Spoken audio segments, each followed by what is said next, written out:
Listen. Wrong, you wrong, just wrong. You wanted to tell the baby. I can tell you how big his winker is. It's pretty small. No, it's not. I could tell you plenty of times. It's about I've that known big. him for 7 years. It's No, about that definitely big. not. Definitely not. And don't you dare tell saying about his penis. Paternity Court, where emotions run high and the truth often hides in the shadows. Buckle up as we dive into another episode filled with twists, drama, and heart-stopping revelations. Our first entry features a shocking tale of uncertainty, lies, and a battle for paternity that will leave you on the edge of your seat. Mr. Ahmad thought he had finally hit the parenting jackpot. For him, this was the moment he had been waiting for all his life. He arrived in the court, fully charged and ready to claim the baby girl he believed was his. But wait, things were about to take a shocking turn. Mr. Ahmad, you say you were overjoyed to be a father after the birth of your first child, 22-month-old Nevaeh. However, you claim that you were crushed when the defendant later told you another man could be her dad. You are here today to prove you are Nevaeh's father. Is that correct? Ahmad was over the moon with the baby news. After years of anticipation, this felt like his big break. He was ecstatic at the thought of being a father, something he had always dreamed of. The joy of knowing that he had a daughter filled his heart, and he imagined all the special moments they would share. But as soon as he started feeling this happiness, things got complicated. Ahmad's elation was clouded by doubt, a nagging suspicion that gnawed at his excitement, leaving him in a state of uncertainty. Could this really be his daughter? The more he thought about it, the more unclear everything became. To be my first child, so I was overjoyed. She was high risk, so she couldn't work. So what I did, I tried to do as best as a man that I could do. And you all were in what kind of relationship? Committed, or were you just casual friends, or what? Boyfriend and girlfriend. Boyfriend and girlfriend, okay. But then we learn Ahmad wasn't the only one in this mess. Mommy had her own set of commitment issues, to say the least. She called their relationship nothing more than a friendship. Ouch. Imagine the shock Ahmad must have felt hearing that. It was like being blindsided by a truck. Here he was, imagining that he was building a family, and all along, she viewed their connection as nothing serious. The look on his face said it all. This was not the love story he thought he was in. It's like a rom-com, except there's no romance and definitely no comedy here. It was more of a friendship for me. I loved Mr. Ahmad, but I wasn't in love with him. It was just, he was there for me, and I needed somebody to be there for me. And how I found out she was pregnant, she came one morning and it knocked on my window. And just when Ahmad's heart was swelling with hope, Ms. Day started whispering doubts. She openly questioned his paternity skills, throwing shade at him every chance she got. For Ahmad,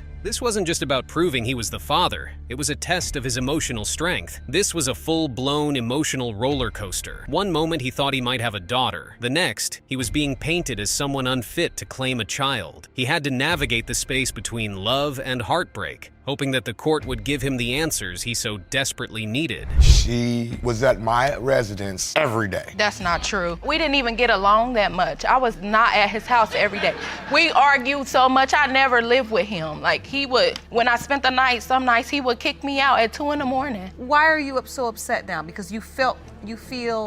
I just feel like he trying to make me seem like a bad person when No, ma'am. But hold up. Turns out Ahmad wasn't so innocent himself. Ms. Day wasn't going to let him off the hook easily. She started spilling some serious tea about his behavior. Oh yeah, she dropped bombs that could bring any man down. Accusations flew fast and furious, revealing details of their relationship that painted Ahmad in a very different light. But he wasn't about to let it slide. He fought back, trying to defend his actions. It was a battle of wills right in front of us, and the drama just kept escalating. Another possible father. I've never known another man. She's been... That's not true. I went to work. When I told him, and I he was came home. intoxicated, and he kicked me out the same night that I told him. I disagree with that, because now I feel like you're trying to make me feel some kind of... Ahmad was trapped in a "she might be mine" nightmare. Despite everything, he was still involved in the baby's life as much as possible. But when it came time to sign the birth certificate, everything came to a head. Ms. Day had different plans. She refused to let him sign, and Ahmad was left stunned. wondering what on earth had just happened. It felt like his world was crumbling, and the fatherhood dream was slipping away faster than he could grasp it. What could he possibly do next? It's the type of twist you don't see coming. Sign a birth certificate. I didn't let you. You did it on your own. How did he do it on his own? Did the hospital get the information from you? No, they asked him, was he the father? And he told them yes. And they asked him, did he want to sign a birth certificate? And he told them yes. And what did you say at the time? As the court dug deeper into the case, it became clear that this situation was far more complex than it appeared. The judge explored the finer details of hospital protocol, revealing a critical piece of information. A father can only sign the birth certificate if the mother provides the necessary consent and details. This raised an important question. Was Ms. Day actively blocking Ahmad from being listed as the father? Was this all part of some larger plan? The tension in the courtroom grew with each passing moment, and it felt like the situation was on the verge of spiraling out of control. We actually contacted the hospital because we wanted to find out what the protocol was for the execution of birth certificates. And per the hospital where Nevaeh was born, the procedure is when they admit a mother of a child into the maternity ward, she is asked to fill out a form for the birth certificate, including... But here's the kicker. Everything flipped when the baby stopped resembling Ahmad. This was the moment that turned everything upside down. Ahmad had always harbored doubts, but seeing that the baby's features no longer matched his was a blow he hadn't anticipated. Ms. Day, however, maintained her stance, insisting that she had been honest all along, but actions speak louder than words, and her social media painted a very different picture. Posts, comments, and pictures revealed information that suggested she hadn't been entirely truthful. Was there more to the story than Ahmad could have ever imagined? Father's Day to my child's father. Even though she's not here yet, he's already amazing. He takes damn good care of us. I'm proud to call him mine. That's because he was there. He was there. He wanted to be her father. So That was before she was born. What's even crazier? The unveiling of a second baby daddy, Mr. Flowers, another man who could potentially be the father. His involvement complicated things even further, and Ahmad's frustration grew as it became clear that Ms. Day had a deeper connection with this man. Ahmad was not happy about this revelation, and understandably so. What started as a simple paternity test was now a tangled web of relationships, lies, and secrets. The tension was thick as the court tried to make sense of this increasingly chaotic situation. That's who she know as her father. That's who she know as her dad. Where's the other man? Do you know where he is? Yes. Does he want to be a part of her life? Yes. He does. He takes care of her. You live together. Oh. Right. I think I want to talk to this other gentleman. He is Finally, the moment of truth arrived. The results were in, and the entire courtroom was on edge. Ahmad's face was a mix of anxiety and hope as he prepared himself for the final revelation. Would his worst fears be confirmed, or would there be an unexpected twist that no one saw coming? The air was thick with anticipation as the results were read aloud, and the outcome was set to change everything. Let's dive into the results and see who walks away with the truth. Ahmad versus Day, pertaining to whether Mr. Ahmad or Mr. Flowers is the biological father of 22-month-old Nevaeh Ahmad. It has been determined by this court. The biological father is Mr. Flowers. Our next entry features a shocking tale of deception, chaos, and the ultimate paternity test, showdown. In this case, viewers are in for a roller coaster ride with Mr. Scott and Ms. Kalon, who, together, bring a whirlwind of accusations and unexpected twists. From the outset, it's clear that this is not just a simple paternity dispute, but a complex web of emotions, uncertainty, and conflicting narratives. Mr. Scott believes that he has a rightful place in this child's life, while Ms. Kalon's actions suggest a deeper story filled with secrets. As the drama unfolds in the courtroom, the audience will witness a battle that challenges the very fabric of trust, love, and responsibility, leaving everyone on the edge of their seats, eager to discover the truth behind the chaos. Mr. Scott is no stranger to the courtroom. He's a repeat offender in paternity court. Having already faced the paternity test ringer before, Scott finds himself back in familiar territory, but this time with an entirely new case. His demeanor speaks of a man worn down by past experiences. Little does he know that Ms. Kalon is about to present her own version of events, leaving everyone in shock. Mr. Scott, welcome back. How you doing? Now, you previously appeared in this court, and it was determined that you now have 7 children by 4 women. Yes, Your Honor. You're here today. Ms. Kalon enters the courtroom with an almost eerie calmness, leaving everyone questioning how she managed to maintain her composure through such a tumultuous ordeal. However, as viewers soon discover, her story is anything but serene. It is packed with vanishing acts and an online romance that spiraled out of control, leading to a whirlwind of chaos and heartache. The contrast between her tranquil demeanor and the emotional turmoil that surrounds her creates a palpable tension in the courtroom. As the layers of her narrative begin to unravel, it becomes clear that the truth behind her calm exterior is far more complicated than it seems. Was excited when he found out you were pregnant, but then only a few months before you gave birth, Mr. Scott disappeared. You argue that the only reason he's denying your baby is because you've since learned he was in another relationship. Plenty of them, I've the heard. entire time you were together. That's not true. Ms. Kalon, That's not true. your counter. Their relationship began like many modern romances, online. Scott and Kalon connected through the digital world, navigating the virtual landscape that often blurs the lines of reality. After a few weeks of chatting, they decided to take things offline, eager to explore the chemistry they felt in person. For about 3 weeks to a month, they played the role of 2 people falling fast, lost in the thrill of new love and the excitement of their budding connection. However, as anyone who watches Paternity Court knows, things are rarely as simple as they seem. Behind the initial allure of their romance lurked complexities and unresolved issues that would soon unravel their relationship, revealing the often messy truth of modern love. We met online. We chatted for about 3 weeks. I'll say 3 weeks to a month, something like that, you know. So she came to visit me. She came to my city. She came to visit me. You know, we hung out. We spent time. Had a nice time that night. No big deal, you know. It was nice. It was nice. She went to sleep. I happened to go through her phone. I went through her phone. On the first night. Trust issues soon arose, leading to accusations of phone snooping and deceit that cast a shadow over their once promising relationship. The rapid pace at which their connection developed left little room for a solid foundation, and the cracks began to show. What started as a whirlwind romance quickly spiraled into chaos. Things took a dark turn, unveiling hidden insecurities and misunderstandings that escalated tensions between them. If Romeo and Juliet's story was tragic, this tale feels more like a soap opera gone terribly wrong, filled with melodrama, unexpected twists, and heartbreak that seemed almost scripted. Their journey, rife with emotional upheaval, transformed from a passionate love story into a cautionary tale about the dangers of rushing into love without addressing the underlying issues. Went to sleep. I happened to go through her phone. I went through her phone. On the first night? Yeah, well, you know,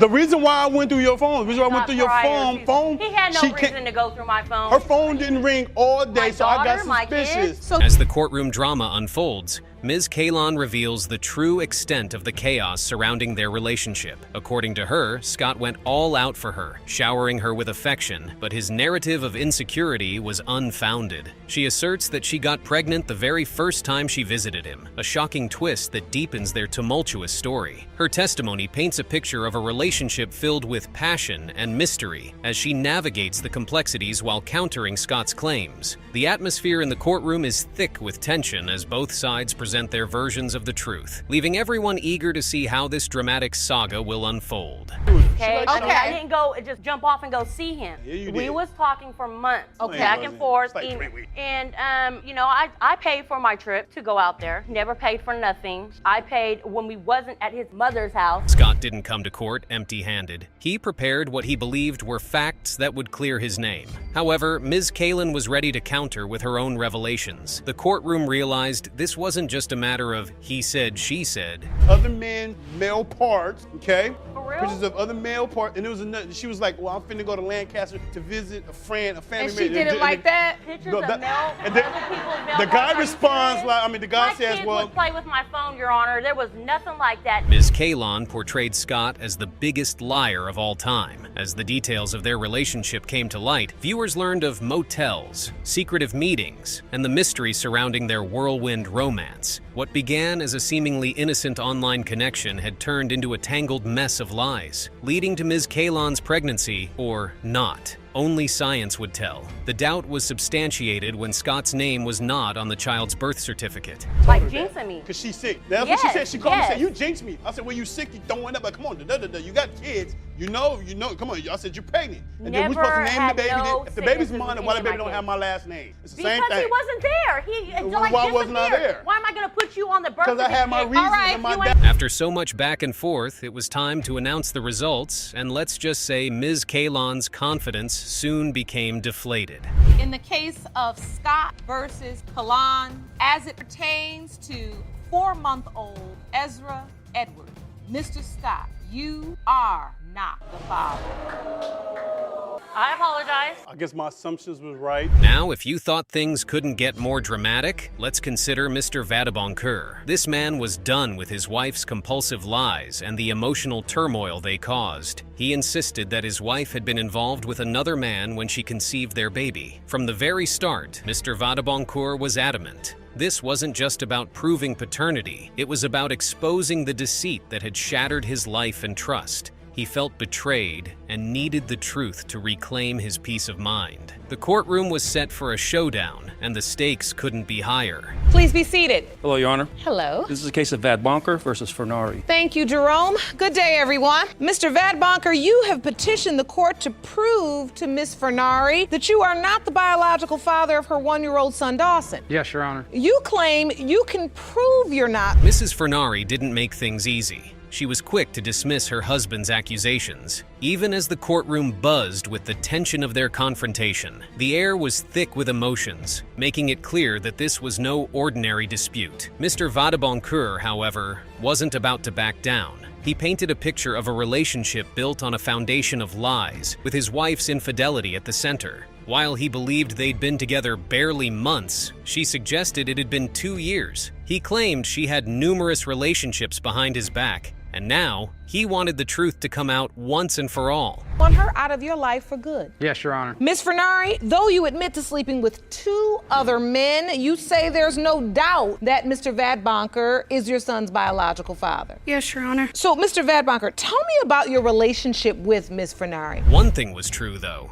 She had indeed been cheating, and she confessed to it herself. The difference was, it wasn't multiple times, according to her. So, who then was telling the truth? We'll find out soon enough. He hear about you being with other men. I did tell him. You told him? Yes, I did. What did you tell him? That I had sex with another guy while he was away. So, Mr. The drama escalated when Mr. Vadaboncoeur revealed that he had been approached by one of his friends, who confessed to being one of his wife's alleged lovers. This revelation, he claimed, was the final straw, proof that she had been unfaithful. The courtroom erupted in an uproar, with emotions running high on all sides, each person caught in the storm of conflicting narratives. You know, Miss Fernari is out there cheating on you. I'm one of the guys she cheated on you with. All right, now I'll let it go. I was thinking he is mine. Now I get to talking to another guy and he tells me he's had sex with her, and I look at Dawson and I look at him and I'm thinking it's his kid. How did that affect you? I was sick. The surprise thickened when Mr. Vadaboncoeur's sister came out to testify, siding with Mrs. Fernari, believing it was in the best interest of the child. This unexpected turn added another layer of complexity to an already tense situation.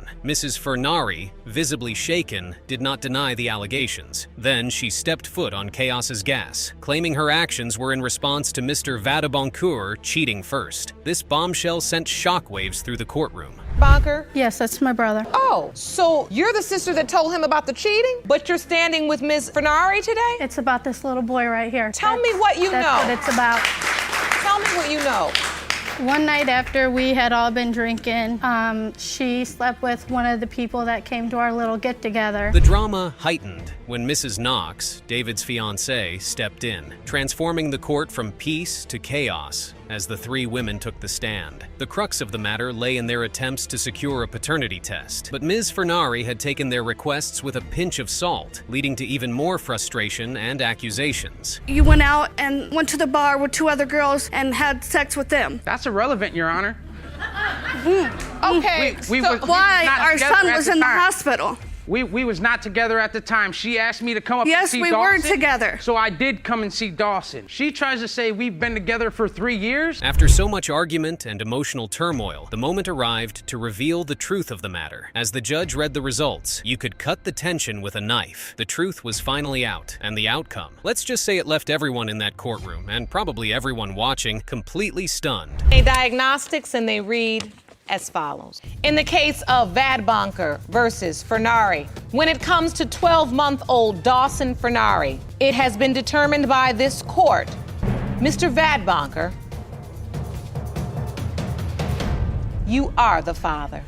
That's your... In this dramatic episode of Paternity Court, we are thrust into the world of Funzie vs. Irvin, where secrets and emotions collide in a high-stakes battle for paternity. Ms. Funzie enters the courtroom with a mix of determination and anxiety, ready to confront Mr. Irvin over her claims about their child, asserting that the child is indeed theirs. The air is thick with tension as she prepares to lay bare her truth, hoping to validate her claims and put an end to the uncertainty that has loomed over their relationship. All eyes are on her, and the stakes couldn't be higher as the truth hangs in the balance. Good day, everyone. Ms. Funzie, you have opened your case to save your family. You are here to prove your 1-month-old baby, Joakim Irvin, is your boyfriend, Mr. Irvin's biological son. You say you and Mr. Irvin have 2 other children, and you plan to have this 3rd child. However, Mr. Irvin wasn't having it, as she had alluded to having an affair a few weeks before the pregnancy. The atmosphere was charged, and the tension palpable as both parties prepared to air their grievances. You blame his sister for stirring up his ridiculous doubts, is that correct? Yes, Your Honor. Mr. Irvin, you say that Miss Funzie confessed to having an affair weeks before you learned of her pregnancy, and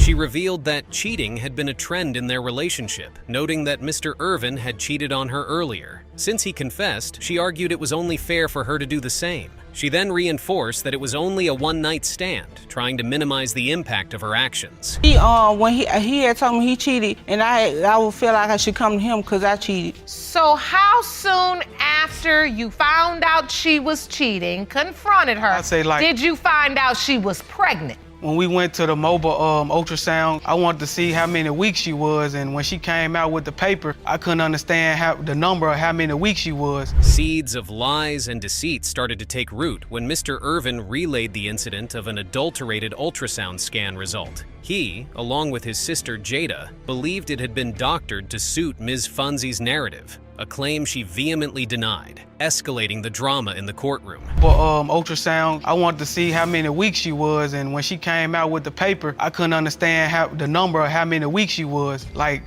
they drew the number in cursive or something. They drew 1 week and 2 days, and you saw the lady hand me the paper off the bus. You parked right outside, and you saw her hand me the paper. I didn't know if she was pregnant by me or someone else. In a bid to further substantiate her claim, Ms. Funzie presented a picture of their boys, revealing they all had knock knees, arguing that this should count for something, as it may be hereditary. She felt this visual evidence would bolster her case. Like they got the same knock knees. Oh, they're okay. All the other kids, they say they all got the same knees and the same body shape, and you say Joakim got the same thing. Yes, Your Honor. And you believe these knock knees are hereditary, and the body shape is an indication that The court, however, had better plans, and in search of the truth, invited a medical expert who established that it was difficult to say with certainty that children at that age with knock knees had a biological relationship. This revelation struck a blow to Ms. Funzie's argument. This minor child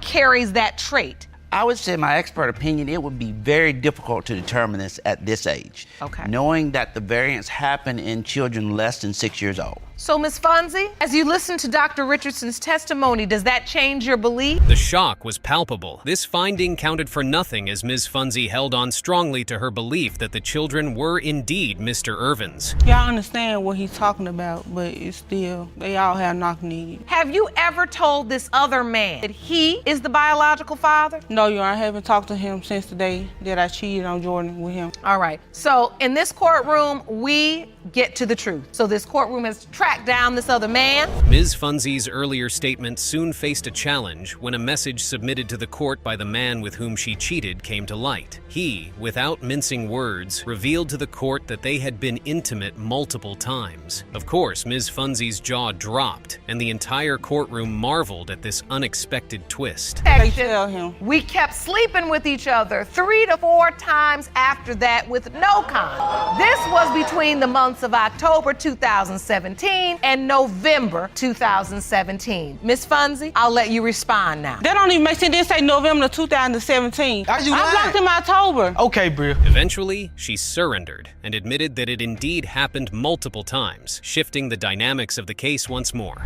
Yes or no?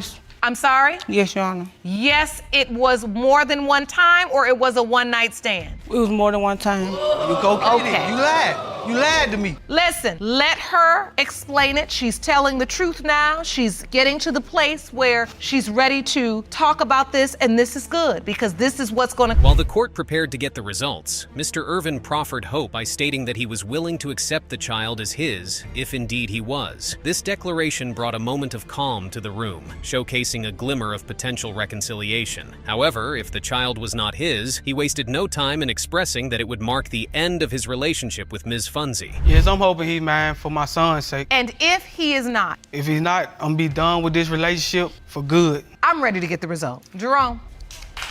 These results were prepared by DNA Diagnostics, and they read as follows. In the case of... With this, the tension built up again in the room, setting the stage for what could be a decisive factor in this strained relationship. Would they stand united, or is this the end? Let's find out. Or Mr. Winfield is the father of 1 month old Joaquim Irvin. It has been determined by this court. The biological father is Mr. Winfield. I know what I told you. My supposed to be best friend at the time she was sleeping with him and his cousin at the same time, and she got pregnant and lied to me the whole time she was pregnant that the baby was not his, it was his cousin. When the baby finally did come back to be his, when the baby was like 6 or 7 months old, that's when she finally broke down and stepping up doing what you weren't. How was that? How wasn't it? So why do you think she's in so much doubt over your child? I have no idea, to be honest. Like, maybe because he is so white? Because he all the white. He ain't got no black in here. Everything I see got powder puff on it. I don't see no chocolate nowhere, okay? No, ma'am. Not every court day do you get to witness a paternity battle between two interracial women. Mr. Hughes is caught in a crossfire between his ex-girlfriend, Ms. Jackson, and his mother, Ms. McBirth, and I hope he's wearing a vest. These ladies are having a dispute on whether or not the young man is the biological father of little Elijah. We are in for a classic American television soap opera. You say you're stuck between your mother and your ex-girlfriend who are in a heated dispute in court today. Ms. McBirth, you petitioned the court for a DNA test to prove your son, Kakitho Hughes, is not the father of Ms. Jackson's 2-year-old son, Elijah Jackson. Furthermore, you're suing Ms. Jackson for $1,000 for defamation of character because you claim she posted comments on social media. Going first is Ms. McBirth, and she is not holding back in her critical description of her son's ex-girlfriend's character. The black mother tags the young white lady as trash, trouble, and trifler. Oh, she didn't stop there. Mr. Hughes' mother insists she won't accept Elijah as her grandson, mainly because of his skin color. So, Ms. McBirth, why do you believe your son's not the father? This woman is trouble. She is trouble with a capital T. She, as a matter of fact, I call her the 3 T's. Trash, trouble, and trifling. That's what she is. The little boy looks nothing like my son or any member of my family at all. Can I show it? Can I? Absolutely, ma'am. What did you bring? Piece of evidence. Jerome, may I see that, please? This is a photo of your son and the child in question. Right. Ms. Jackson tells the court how she feels about her ex-boyfriend's mother's statements. But before she could make a point, Big Mama comes at her without restraint again. I think it's time Mama takes a breather and let the young woman tell her side of the story. Obviously, you have a different opinion. So why do you think she's in so much doubt over your child? I have no idea, to be honest. Like, maybe because he is so white? Because he all the white. He ain't got no black in here. Everything I see got powder puff on it. I don't see no chocolate nowhere, okay? No, ma'am. The young woman claims she was in an intimate relationship with Mr. Hughes for several months before she conceived, and he was the only man she had sexual relations with at that time, so he had to be her baby's father. Yet again, Big Mama interrupts her, but this time around, she has backup. You've been in a relationship with Mr. Hughes? For maybe about 15, 18 months. Okay, so a little over a year. Were you in a committed relationship? I thought we was. You did, okay. And was he the only person you were intimate with during that time? Yes, ma'am. Now she knows she lied. She lied. Yes, ma'am. This DNA right here. Apparently, Mr. Hughes has 2 kids by another woman, and they are the only children accepted by his family. There seems to be more to the hatred they have for Ms. Jackson and her son. You wouldn't believe what Ms. McBirth did the first moment she saw little Elijah. Mr. Hughes has. In 10 years, In he got 10 two years. babies He's been by with her another for 2 woman, years. and For 10 those years. are my grandchildren. For 10 years. So all she basically was for him was a snack cake on the side of his meal. Thank there was you. nothing more. Thank you. A side chick. And it's all she has done is she's been trying to put the baby on us. Force it. Yeah, you have. Don't sit up and She act like you forced haven't. it, but the thing about her She trying to push that baby on. That ain't mine. I didn't sleep with her. Now this is where it gets interesting. Mr. Hughes' sister claims Ms. Jackson initially told her she didn't know who fathered her son. Whoa! If she actually admitted that at first, then she deserves all the heat she has been getting. What's more is that she turned down every chance of getting a DNA test done before today's hearing. Elijah She told me is very he was. white. She told me she didn't know who the father was. First she's changed her story up different times about who's the father. At first, when I first met the girl, she said, "Okay." I asked her. I said, "Okay, this is my brother's baby." She said, "Yes." I said, "Do you know or do you think?" She said, "I think." So when we asked while she was pregnant, we asked her for a DNA test. That's not all. There is an argument that Elijah has Ms. Jackson's ex-husband's last name. And on top of that, Mr. Hughes' name isn't on his birth certificate. What explanation does our baby mama have for these accusations? That's because that's my last name. And so hold on now, if you don't think the child is his, why would she be trying to change the name? We've been trying to change the name a couple weeks ago. Even we Couple talked weeks ago, about it. He's two When in 2 years. My son ain't said His no lie name's like not even that. on the Stop birth lying. certificate. Stop lying. Okay. Whose name is on the birth certificate? Do you know? Nobody's. Exactly, Because he went. It could He be was not anybody. there It when could he be- was it could be born. anybody's baby. Exactly. I could put anybody on there, but I didn't. Honey, you Exactly. can't put He another comes in back. there. Judge Lauren tries to analyze the young man's connection with the child in question through a picture. Big Mama couldn't stay in her skin seeing her son showing the little boy some fatherly affection in a picture? You couldn't have guessed what said? Just take a look at the monitor. When you look at this picture, It make me want to throw up. it seems like your son is kissing the baby. It makes you want to throw It makes me up. want to throw up because it's a Why? lie. For your son to be kissing an innocent child? Because it's not his. It doesn't matter, really, if he's showing the child love. It's not his. Since the hearing commenced, Mr. Hughes has been a passenger like the rest of us. Now it's time for him to tell his side of the story. What he has to say will leave you dumbfounded. Step up to the podium. Do you believe you are Elijah's father? I just gave him the benefit of the doubt because I'm biracial. My father's white, you know. That child is not my son, okay? She got men's coming and going in and out of her house. My We father's don't a know. brown-haired, blue-eyed dude, so. How you know? He just just gonna blinded say that blue because eyes. she gonna freak him after this. Yeah. The court has heard everyone's side of the story, but that's not enough to determine whether or not Mr. Hughes is Elijah's biological father. The only way to determine that is Judge Lake reading out the DNA test result. Now let's cut to the chase. Mr. Hughes, you are Elijah's father. No, that's a lie. That's a lie. That's a lie. is a lie. That's a lie. That's not true. You a lying trick. What did you do? What did you do? calm She probably Quit saying get rid of Satan. You Save our lives. A biracial young man is in court today with his white mom to prove that his black ex-girlfriend's baby isn't his. For backup, his ex-girlfriend Ms. Jones also came with her mom to cement her claims. It looks like today's case is a tag team championship match. Don't go nowhere. Ms. Jones, you and your mother say you are tired of the defendant's denial. He's the biological father of your 6-month-old son, and once the DNA results prove your claim, you demand to be reimbursed for Baby Lyric's child care expenses. Is that correct? Mr. Houston, you and your mother believe jealousy over your new relationship has led the plaintiff to point to you as her child's father, and you are convinced the truth will be revealed in court today. Is that correct? Yes, Your Honor. Ms. Jones alleges that she was in a relationship with Mr. Houston in high school, but the relationship went down the drain just before prom. She literally left him because he can't think on his own. Well, Your Honor, he was so immature that I had to break it off with him a week before prom. He let everybody in his ear. He doesn't have a brain for himself. Were you boyfriend and girlfriend? Yes, we were boyfriend and girlfriend. In high school? Yes, ma'am. Something utterly bizarre happened when Judge Lake asked the young man if he thinks for himself. His answer was so hilarious, it left everyone laughing. What's more hilarious is what his mom whispered in his ear with the mic on. Now it's evident that Mr. Houston is a mommy's boy, and that's why they broke up. Do you think for yourself? No. You don't? Who thinks for you? Yes, you do, honey. Who thinks for you? Oh, I'm sorry. Yes, I do. You do? Yes, my son thinks for himself. They were, she broke up a few days before prom. It was not a week. It was a week before It prom. was 2 or 3 days before. After getting inspiration from mom, Mr. Houston is all pumped up and ready to take on his ex-girlfriend. He claims they broke up because she cheated. But Ms. Jones cuts in to make the court understand that his parents orchestrated their breakup. No, it was a week before prom, Your Honor. We broke up because she was getting confronted of cheating on me.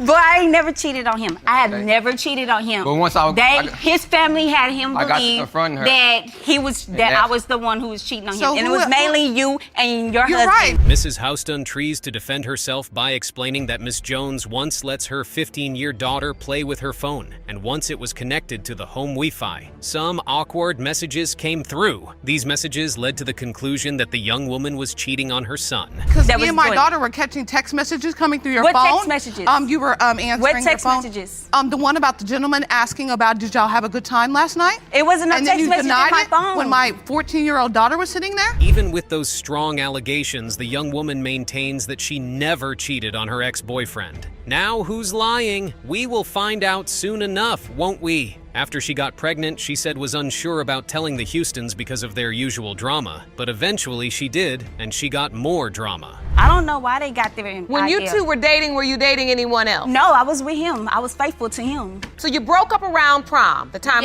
right before prom? A week before prom. When did you find out you were pregnant? I found out June 3rd that I was pregnant. And then once I scheduled the date for my actual appointment to see how far along I was a whole month pregnant. The drama between the two families in court today is off the charts. Ms. Jones claims her ex-boyfriend's mom has been excluding herself from anything that involves her baby. Instead, she's focused on the white lady her son impregnated. Now that sounds like racism. It's obvious that our white granny prefers having a white grandson over having a black grandson. Disconnecting herself this whole time. She's like, that's between you and Nigel. That's between you and Nigel. So Ms. Houston, have you stepped out of the picture? You said it was between her and your son? Yes, ma'am, because it's so much drama going on. When you call somebody 8 months pregnant and say, hey, I just found your number in my old phone, so hey, you guys are too much drama. I didn't want to tell you I was pregnant. In an attempt to hide her racism agenda, Mrs. Houston insists that her family didn't discover the pregnancy until it was several months old, which is why she believes the pregnancy isn't her son's. Ms. Jones was quick to remind her she requested for a DNA test several times to clear all doubts, but there was no response from the Houstons. Because she waited until she was 8 months. I mean, you can't just throw 8 months and I'm about to have a baby in a month and expect somebody to jump on ship with you and be like, okay, great, let's go shopping. Your Honor, Hold on. And I texted and called her, never got a return call. Your Honor, I asked for DNA multiple times, more than 3 times, because I already knew that me telling them at 8 months that I was pregnant, I already knew it was probably going to be some denial, so I offered the DNA test. In the midst of the argument between the two families, the Houstons made a strong claim about other potential fathers for the baby in question. Whoa, where did that come from? As it turns out, Mr. Houston's new girlfriend works at the same place as his ex-girlfriend, and as you would expect, she has a lot share with the court. So why did the coworker say somebody else was the baby daddy? What coworker? The manager said. The manager? The manager Your said, Honor, oh, you're one Your of the Honor. guys that she's claiming to be her baby daddy. Your Honor. The manager Wait, what's the story? Your Honor, what wait. is they talking about? Miss Hasty worked at, one of the managers came in and saw Mr. Houston or my son and said that, is that one of the guys that Miss Jones is claiming to be her baby's father? After taking the Houstons to school, Judge Leigh is ready to read the DNA test results. Does mama's boy get to father 2 babies at the same time? Only one way to find out. Mr. Houston, you are the father. Boom! Miss Jones, don't act silly. Don't act silly in here. Don't. Don't do it. Mr. Watson appears before Judge Lake to prove that he didn't father Ms. Mahoney's son, Kevin. The plaintiff believes his white girlfriend was in a sexual relationship with other men besides him. Whoa, that's a strong allegation. But the defendant denies sleeping with other men, so it's his words against hers. Mr. Watson, you are in court to prove that you are not the biological father of the defendant's 4-year-old son, Kevin. You say that while you were away, Ms. Mahoney was having sexual relationships with 2 different men, and either of them could be the father. Yes, Your Honor. Ms. Mahoney, you say you are 99.999% sure that Mr. Watson is the father. The outcome of this DNA test means so much to this biracial couple because they've come such a long way together. Ms. Mahoney attests that her fiancé treats Kevin harshly at times because of his doubts. We understand how you feel, mister, but that's an unfair way to treat an innocent child. I've known her since we were kids. We need to get these results because, we are engaged and I would like to marry her, and I really hope this is my son. And you say the relationship's on the line, meaning if the results don't turn out the way you would like, the relationship, the marriage, everything? It's out the window, Your Honor. It's over with. Mr. Watson claims he couldn't give the kid fatherly love because he doesn't see him as his son. Perhaps because he isn't black enough. On top of that, he says Ms. Mahoney is labeled the neighborhood white hoe. Man, that's a racist thing to say. And as expected, Judge Lake takes him to school. Mr. Watson, you are rejecting the child? Yes, Your Honor. I'm not the dad, that's why. When I was away, when I came back, she was cheating, and she has a bad reputation of being basically, as I'm gonna say it, the neighborhood hoe. Okay, we're going to try to use respectful language, but you let's say she had a reputation of being very promiscuous. Yes. You won't believe what the plaintiff said he noticed when he came back from a trip. 2 men had moved in with his girlfriend. Can you imagine that? She had 2 men staying with her, and they were showering her with gifts and taking care of her. Now, me as a man personally, I'm not gonna do that for no woman. Being a man, though, you should have left me. I never left. Miss Mahoney, did you have 2 men living with you? Yes, ma'am. You did? I had no job. I had nothing to fend for myself. They were close family friends, and they just wanted to help me help them. Ms. Mahoney claims she has no sexual relations with either of the men in question. But funny enough, one of them told her boyfriend otherwise. Apparently, she has been giving them more than a place to stay. So now we get why he has been treating Kevin coldly. But he's not to be blamed for his mother's actions, though. I would not. Mr. Watson, you're shaking your head. You don't believe that? They were not close family friends. That's not true, Your Honor. I've known them since I was 13. That ain't no family friend. 13, nothing. So did you ever ask him, are you sleeping with? Yes, Your Honor. Oh, you did? Yes. And what was his response? He said yes. Yet whenever the plaintiff confronts the defendant about the things he discovered about her, she would deny it all. The whole situation is so messy, and I wonder why they didn't confront the man that made the allegation together. Perhaps if he could repeat those statements in her presence, it would have been easier to get to the bottom of it all. You confronted her about that? Yes, multiple times. What and did when she I say? asked him, I told him we can go together in front of this person and ask them, and he doesn't But want when to I say let's go in front of him, she never does. He doesn't want to do that. He not stalls out. That's not true. Oh, you haven't heard it all. One of the so-called family friends always refers to Kevin as his son right in Mr. Watson's presence. He even refers to Ms. Mahoney as his girlfriend, but not for the first time today. The defendant has a petty explanation for that. Why would that other guy say he's the father? He always There's a difference says, between a that's father my and a son. dad. That's Just my to know son." that. What you mean? He the one talking about that. That's his kid. He provided for him. Okay, I was away. I couldn't. When I called you and he was hungry, then what? I was away. There was nothing I could do. Like I said, there's a difference between being a father Okay, so and if he was my kid, so bring other men around my kid? The whole time, we thought Miss Mahoney was the only guilty party. Boy, were we wrong. Mr. Watson had sexual relations with a former friend of the defendant's, and this woman told him some horrible things about his girlfriend, which he believed to be true. Now that's crazy. Her and her friend fell out, and the friend called me one day and was like, I want to tell you everything. And she basically told me everything, how she was What she sleeping did with... was lie to you because you and her had sexual intercourse. No. Did you not? No, we did not. No, that did not happen? No, We did not have sex. What did her friend tell you, Mr. Watson? The friend told me how she was sleeping with multiple men, plus the 2 staying with her. As it turns out, they once had a DNA test before coming to the paternity court, and the result showed that Mr. Watson is Kevin's biological father. However, Mr. Watson doubts the legitimacy of the result, and he has his reasons. And we got DNA. You took a DNA test? Yes, ma'am. What happened? I went and was on government assistance and child support. We have to comply with them. And they asked me who the father was. I told them who he was, and he ran from all the things, and finally they found him and had him go up there and take the DNA. We can go on and on with this hearing all day, and we still won't get to the root of this matter. At this point, I think it's time to hear the judge read out the results. Prepare yourself for what is to come. Mr. Watson, you are the father. See? I love you so much. I'm sorry, baby. I love you.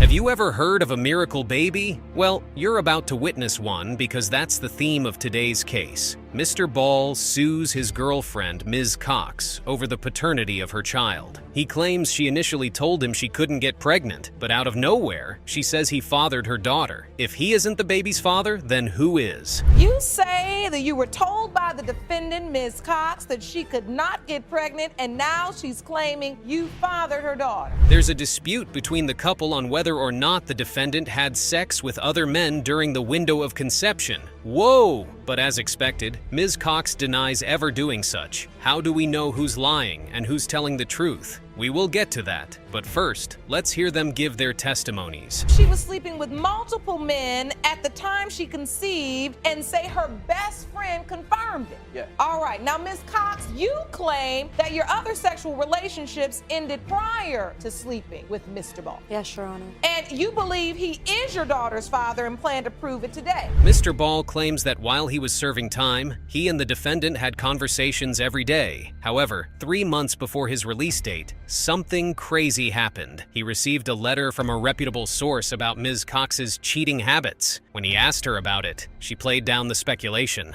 Now, Mr. Ball, how did you first hear that Ms. Cox was sleeping with multiple men? Well, during the time of my incarceration, Your Honor, we were talking every day, morning, noon, night, we would talk every day. And maybe within the last 90 days of me, serving my time, I was getting letters from her best friend stating to me that she was sleeping with other men, going out with other men. After hearing what the plaintiff had to say, the judge asks Ms. Cox about her relationship with other men. Without wavering, she says her relationship with other men wasn't sexual. Now that's very hard to believe. If she's telling the truth, why did someone close to her break the news to her boyfriend? While he was away, were you in a relationship with another man? We was in a physical relationship. It wasn't like we weren't together, nothing So like it was that. a sexual relationship. And he knew about this. Did you tell Mr. Ball? No. Yes, I did. I wrote No. him a letter and I told him everything that was No. going on, and he wrote back and still agreed to come home to me after hearing everything, as long as everything was put to a stop. This where it gets more interesting. The news source is the defendant's best friend and the plaintiff's baby mama. Okay, now we are getting a clearer picture of the situation at hand. She claims she had Mr. Ball's best interest at heart because she doesn't want his friends to make fun of him once he gets back home. How thoughtful of her. Who also still has feelings for him and wanted him to come home to her. But that has nothing to do with it. She was basically telling me, I don't want nothing to do with it. I'm just letting you know before you come home and look like a fool to yourself and all your friends. Oh, there's more. The plaintiff claims one of the men his girlfriend was sleeping with moved into her apartment. Imagine hearing all that while in prison. That must have been really tough for the young man to handle. But once again, the defendant denies that ever happening. So I told her, this is what I'm hearing. Now, what she says about it being just a physical thing, what I'm hearing is this guy was living there, he was staying there, he had keys to the place, she put him out the day before I came home. Mr. Ball says that his girlfriend's cheating habit didn't stop when he got home. Whoa, how crazy is that? He attests that there was a day he dropped her off at her mom's house, and when he went back to pick her, she was acting weird. When they got back home, she went to bed because she was tired. But while she was asleep, her phone rang, and you couldn't have guessed what happened. Mr. Ball, when you got home, did you have any other indication that she was cheating? Yes, I did. How was that when Yes, I I was with did. you every second of Well, the day? you were every second? I was So with you forgot, every you second forgot of the about the day. time where I You were dropped you off using at your my car, mom's? taking- You forgot about the time I dropped you off at your mom's You house and dropped- we got into that big incident where I dropped you off at your mom's house, went and got my hair cut. Within a time of me going to get my hair cut, coming back and picking her That's up. when the text messages When I got started her, when I with the picked other her guy. up. Oh, that wasn't the only time the truth came to Mr. Ball. He saw different pictures of his woman with multiple dudes on the computer. Can you beat that? Why would she keep pictures of her time with other men on her home computer while her boyfriend is around? Oh, I think it's a miracle they are still together after so much drama. Did you have any other proof that she was still cheating? Okay. One day I was at home on the internet grabbing pictures off of our computer, and I pull up a picture, not one picture, but multiple pictures. Hanging out with the guy. He knew about the guy. Of her, and not only just that guy, another guy, no, and another guy. And I asked her about it. So let me ask you this: what was in the pictures? You wouldn't believe what comes next. Mr. Ball got Ms. Cox's best friend pregnant, and she didn't know it was his until the delivery date was a few weeks away. Yet she stood by him and helped take care of the baby. What is crazier is that it's the same supposed best friend that sent him letters about her infidelity while he was in prison. He has literally labeled her a white bitch all day, whereas he has hurt her in more ways than she could possibly hurt him. You slept with behind my back. Not at all. Yes, you did. Not at all. Yes, you did. Not at all. My supposed to be best friend at the time was living with us, and she was sleeping with him and his cousin at the same time, and she got pregnant and lied to me the whole time she was pregnant that the baby was not his, it was his cousin. When the baby finally did come back to be his, when the baby was like 6 or 7 months old, that's when she finally broke down and told me. And you know what? I was still her friend, and I was still there for his child, taking care of his child. It came to light that Mr. Ball did something utterly unspeakable to Miss Cox and her daughter when her mom stepped upon the podium for her testimony. He threw the young woman, her baby, and their gifts out in the snow during Christmas. Now, there's an argument that he wouldn't have done that to her if she was black, because black women aren't so submissive. Whoa! How racist is that? I really saw his true colors in December of 2011 when he kicked my daughter and grandbaby out in the snow with all their gifts. I'm not being racist, but he knows he can get away with this because these girls are white and more submissive. He would never try this with a black girl. Hearing the testimonies from both sides, it's hard to tell if Mr. Ball is indeed the baby's biological father or not. I think now is a good time to hear the test results. Let's have it. Mr. Ball, you are her father. Is that the news you wanted? Yes. So understand this. Whatever the doubt has stopped you, blocked you from doing, from fully committing. Mrs. Jones and Ms. Hernandez are in court today to prove that Mr. Trevino fathered both of their children. One of these women is black, while the other and the defendant himself are white. Wow! What a case we have at hand. Our defendant of the day is a man of all colors. And Ms. Hernandez, you are each here today to prove to a man that he is the father of your children. Now that man, Mr. Trevino, is waiting outside the courtroom and will join us shortly. What makes this case more hilarious is that each of these women believe the other woman is the reason their potential baby daddy is denying their child. Now the question is, how did they get here? We would find out soon enough. Ms. Jones, you say Mr. Trevino is denying your child, and you say it has a lot to do with Ms. Hernandez. Yes, Your Honor. Now, Ms. Hernandez, you say he's also denying that he's the father of your child. You know what, Jerome, I'm ready to see Mr. Trevino right now. Ms. Jones claims Mr. Trevino has been denying her baby, Cheryl, from the onset. He has been neglecting his fatherly role and she needs him to step up, but the young man didn't waste time debunking her claims. He says his family has been there for her and the baby, but that's clearly not enough for the young woman and her baby. He's denied her back and forth. He says, I'm not the father, I am the father. I'm not denying, I'm simply requesting the truth, Your Honor. I'm not denying anybody and I've been there for both of my You have not been there. My family and I have done a lot. Keyword, your family. You are the father. Another crazy thing is this. Mr. Trevino believes Ms. Jones has been sleeping with other men besides him. Oh, he didn't stop there. He says he doubts the child's paternity because the timing of conception didn't add up. Unsurprisingly, Ms. Jones didn't hold back in her response. I'm not the father because you have different men. You know, we weren't together long. He's just not right. Mr. Trevino, why the doubt? Why have you been denying that this child is yours? You know, we went to the doctor. I asked him around what time did she get pregnant. He gave me around. You don't even know what time because you're not right. Obviously, the defendant needs clarity with the days of conception. And as always, Judge Lake lends a valuable helping hand. The young man claims he doesn't recollect having sex with Ms. Jones during those periods, but she's quick to label him a dumb white boy because he has a retentive memory. Perhaps she's actually pinning the pregnancy on him falsely. Well, we are soon to find out. And you submitted these days to the court. Yes, Your Honor. To outline your doubt. So let's look at those. Now, you claim you went to a doctor's appointment at some point in June, around the 18th. Yes. And you're thinking back to that week in March, the estimated dates of conception. And in your mind, you're saying, I don't remember being intimate with her around that time. Even Judge Leigh notices how hard the young woman is slapping Mr. Trevino's face with her words, but she frames her actions in the best way possible. Even if you're going through psychological pain, that's no way to talk to your child's potential father. Now, you would expect Ms. Jones would say she remembers being intimate with the young man during the estimated conception time, but no. She slapped your imagination so hard. Ms. Jones, you're coming down real hard on him, and he doesn't know this, and he's not this, he's not. Okay, I get that you hurt, but you did choose to be with him, so it had to be something about him you like. Moving on from that, the young woman says she always called Mr. Trevino Cheryl's father from day one, but afterwards, she gave herself up. She didn't realize the next thing she said until it came out of her mouth, and that caught the entire court by surprise too. This time around, the young man found his voice and told the court how she gave him a low blow. Did you always tell him that he was Cheryl's father, though? Always.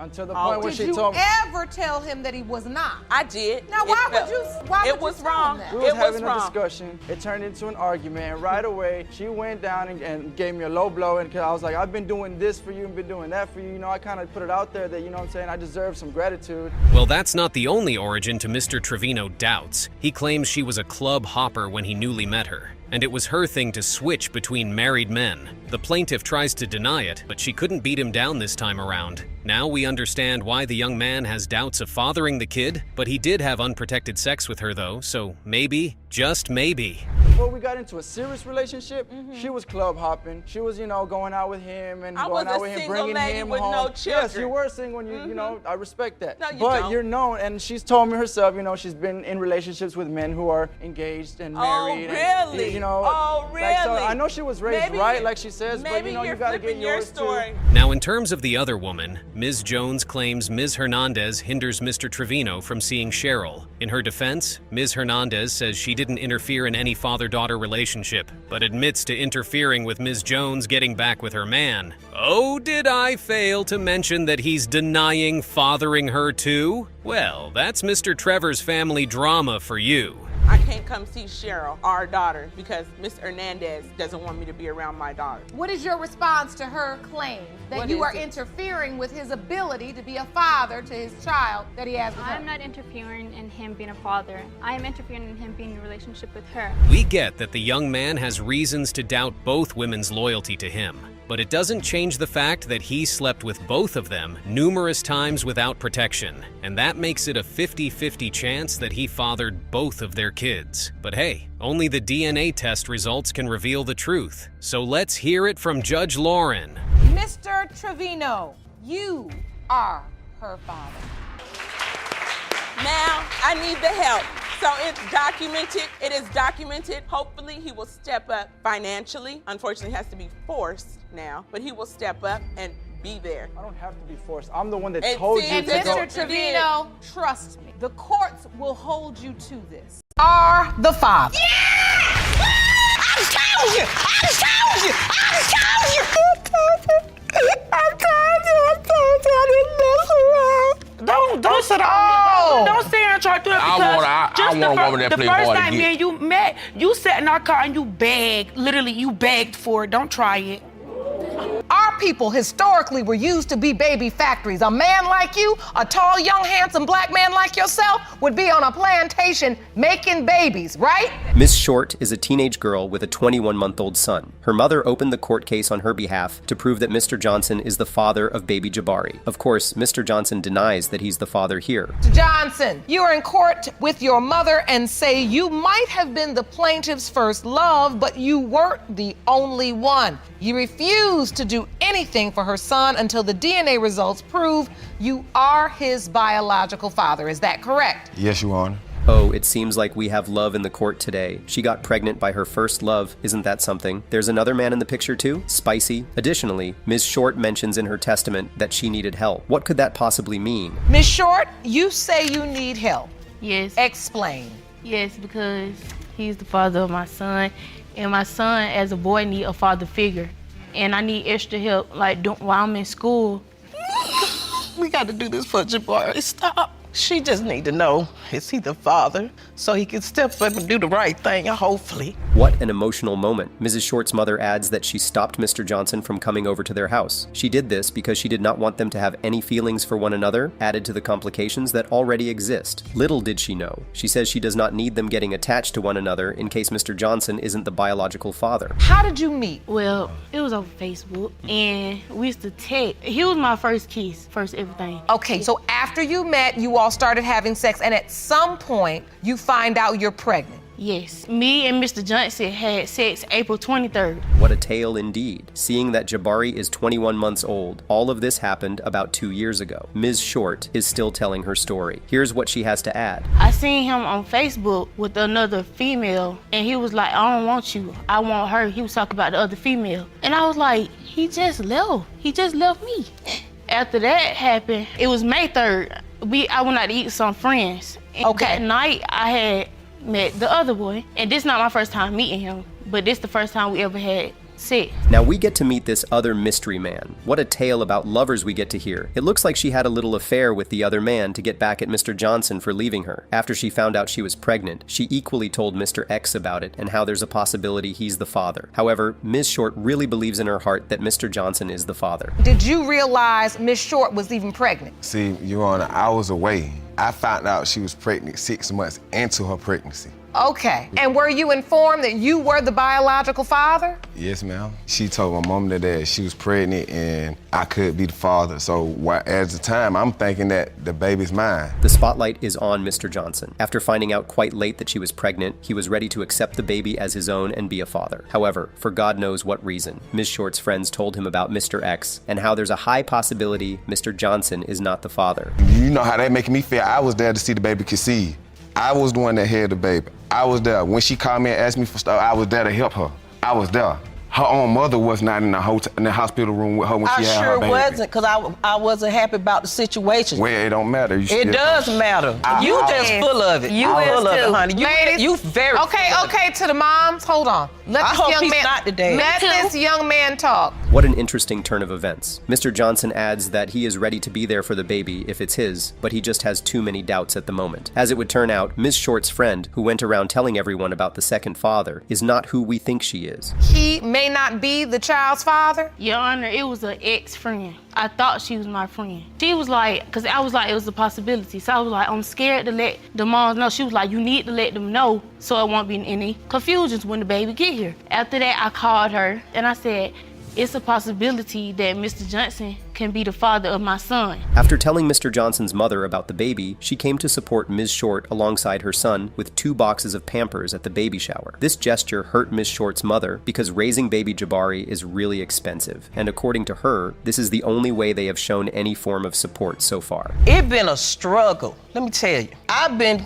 raising him. I've been doing the best I can. It's very, very expensive. I guess he have babies for trophies. He don't pay child support for none of his kids. And I didn't go for child None support. of them. So this has been very difficult on you to have to raise the child without any financial support from a father. Apparently, while all of this was going on, Ms. Short's mother was actively preventing Mr. Johnson from seeing Ms. Short. It's common knowledge at this point that she's not a fan of the man, but that's not the entire story. She threatened to call the police on him as well if he came over again. Now she's bringing him to court, telling him to step up. What a woman. All I want to say is I just want to know the truth. For if he is mine, I will be there for him. And I just don't want to be in the midst of this is that, that's that. I don't want to be in the midst of that. I just want to know the truth. That's all I want to know. So he's almost 2 now. Who's been his father? My mom, my dad, my sister, and my family. It's just been my family. What a supportive family, really. Mr. Johnson, on the other hand, is saying that he will indeed step up when he sees he is the father. Afterwards, Judge Leigh says the one thing that has been at the tip of all our tongues. I have done my best to be patient. I have been frustrated. I have been trying to be compassionate because you all are young people, and now you've gotten yourself into this whole big drama with adult situations and adult problems. You can't even string 2 good sentences together in this courtroom about the situation. She took it right out of our mouths. A teenager and a 20-year-old are in court to determine the paternity results for a 21-month-old baby. That means Mr. Johnson was a teenager too when he had relations with Ms. Short. However, Judge Leigh is not done with all she has to say. The conversation that ensues is mind-blowing. Mr. Johnson, you say you got more than 1 child. How many children do you have? I have 4. With Jabari, I have 5 in all. So you got 4 other children. Yes, ma'am. And Jabari would make 5? Yes, ma'am. Can I? And you're 20 years old? All these are not his kids, you want? They're not his. They're not his. I wish they could do blood tests too, but they don't want to. Well, oh boy, Judge Leigh is on a roll. So when exactly did Mr. It's Hot in My Pants start having children? This is definitely something. To be the father means that you admittedly slept with these women without protection, because if you use protection, you would know that's not me. Right. Yes, and so that goes back to my point of you all are young people, potentially 5 children at 20 years old. That's unacceptable. You all aren't dating anymore, are you? No, Your Honor. Now finally, the results are out. Everyone's on the edge of their seats, and we're ready to hear the verdict. Mr. Johnson, you are the father.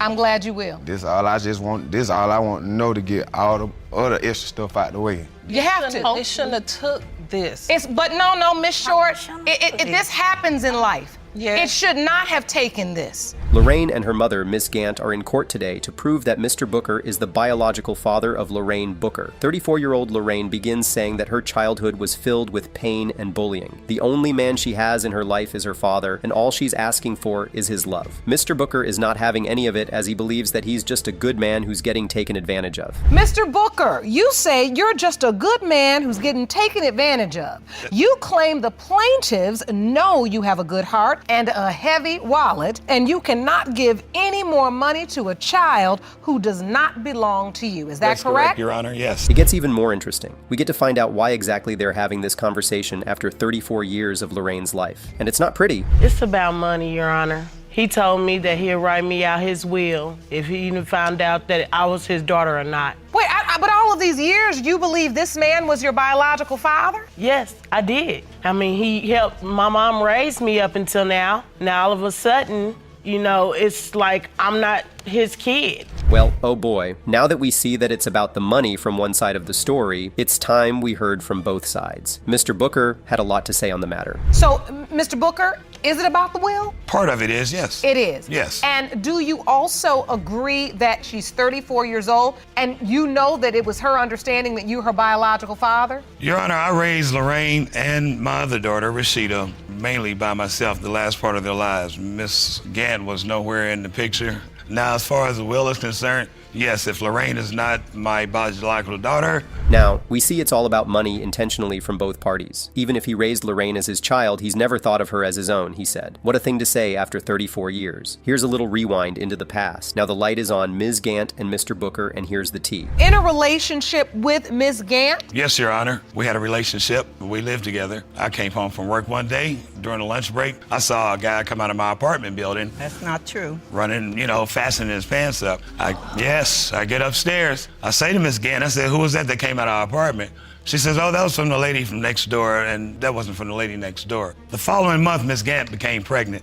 Ms. Gant denies every single accusation of being with another man. She says that she did tell him about how Lorraine indeed isn't his. She adds that she says it only to punish him since he knows he would be bothered about a baby. He's used to not being his. Did you say that, Ms. Gant? Yes, ma'am. You know how to push buttons. He had pushed some buttons on me, and I turned around and pushed buttons on him because I knew if I said something about his daughter, that would make him mad. He is get child support on me. He sold my house for back child support and made me homeless. What a guy. After they broke up, Mr. Booker took physical custody of Lorraine. Because of this, Mrs. Gant had to pay child support to him. That's how he got custody of her money too. Meanwhile, with all of this happening, young Lorraine thought she was simply living with her father. But oh, you did not see the next bit coming? When I was in high school, I was pregnant. I got pregnant at 16. And I didn't know how to tell him that. He told me and my sister Rashida that if we was to ever get pregnant, that we was grown and we would have to move out.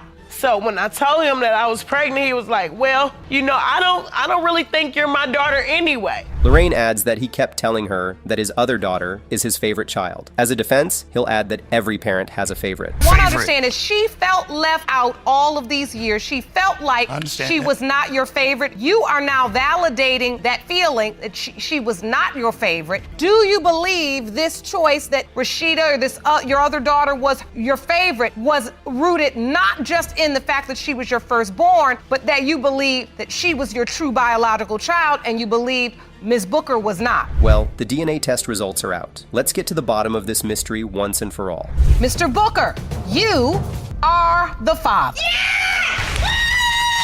Yes! I told you! I told you! I told you! I didn't mess around. I apologize. I'm sorry. I love you.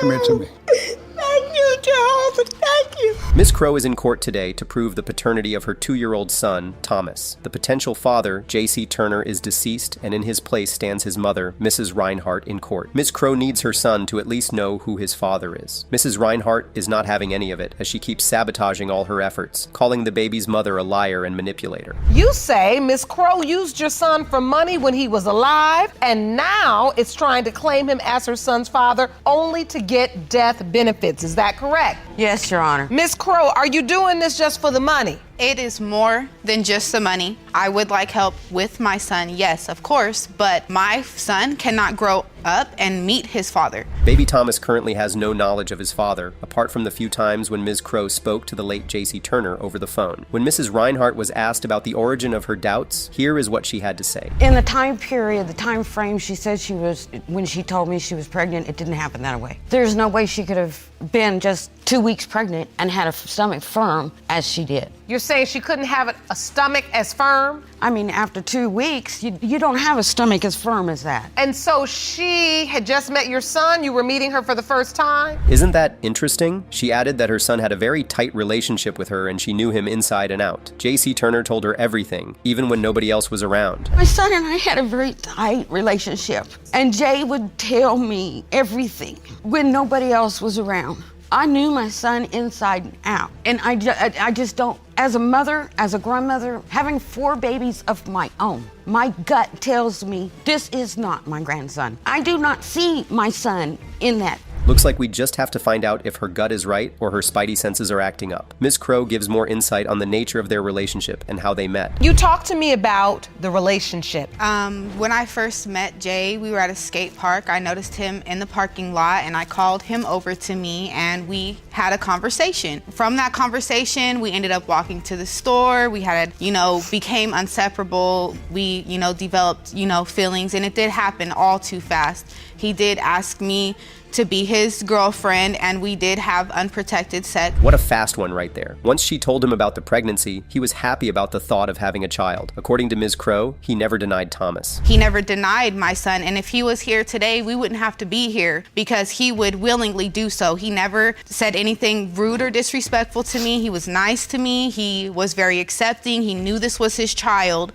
We were together every day. He'd have believed you if you told him the sky was purple. Well, that's your own opinion. That's your own opinion. The mental capacity of a 16-year-old. Mrs. Reinhart says that her son did not have the discernment to say that Thomas was not his son. The funniest thing then ensues. I've got a baby picture. If I take that baby picture, I could put it up against my daughter. I could even put it up against my 18-year-old granddaughter. I could put it up against Jay's brother. I could put it up against Jay's baby picture, okay? And we all look like quadruplets. I have strong genes. So, Ms. Crow, you say your genes are strong as well. Do you see a resemblance to his dad? Mrs. Reinhardt's point is that Thomas does not look like said baby picture. And I mean, if I were a betting man, I'd put some money on the fact that there is some semblance between these two. But here we go again with the semblance issue. And so when Thomas was born, did JC accept the baby as his own? He told everybody that we would come across, friends, even people we didn't know, he had conversations with. She's pregnant with my baby. He's really happy. He's excited. He never denied my child, and I knew for a fact that, he's the father. They broke up afterwards and went their separate ways. Because J.C. Turner was in the care of Miss Crow for that time period, she tried contacting his mother via social media, but got no response. All I know is I saw a picture on Facebook of another man that my she was boyfriend. with. That's not his father. He was Jamaican. Does he look half Jamaican? And I lost my father the same year my son lost his father. So there's no reason why I would be up here for no reason. I'm doing this for my son. My son has the right to know, and Jay has, health issues. JC passed on the same week Thomas turned 1. After he met baby Thomas at 3 months old, he didn't see him after they broke up. Ms. Crow didn't see him as well. This is what happened. I didn't have a phone number. He didn't have no way to contact me. I didn't even know he was still here until I'm scrolling down my newsfeed on Facebook and I see a mutual friend of ours post, "Rest in peace, Jay," with his picture. And I contacted this person like, what's going on? And they tell me, so I want to make sure it's true. I call the coroner's office. Is it true? You have J.C. Turner there.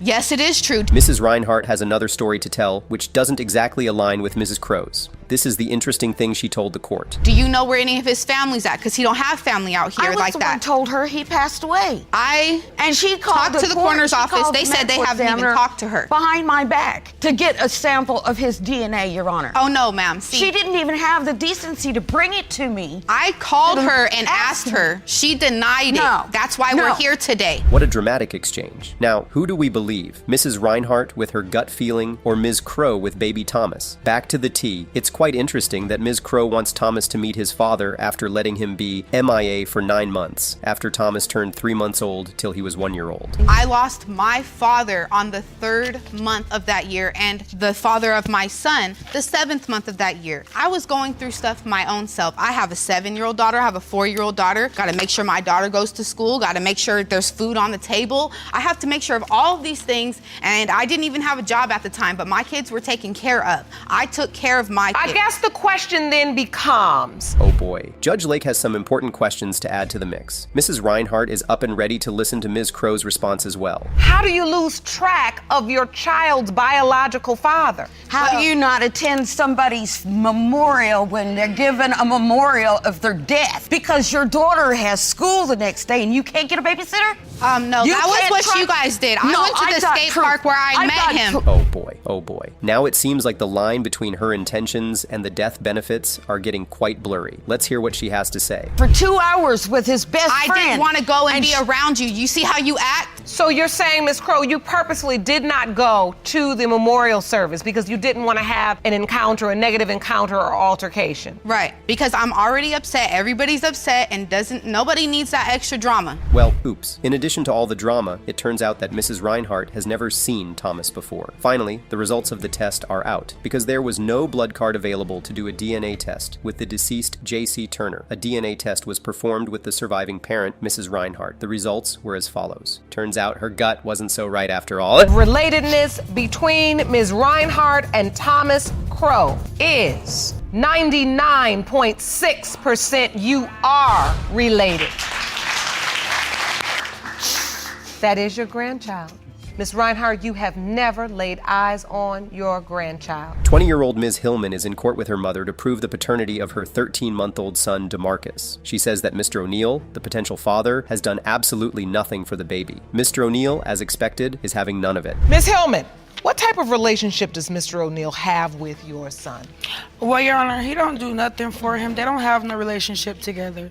Like when I hold him, Your Honor, and my baby go to reach for him, he ignore him. Does he provide for the baby financially? No, he don't do nothing. My mom and the baby's godmother is the one that actually helps me with everything.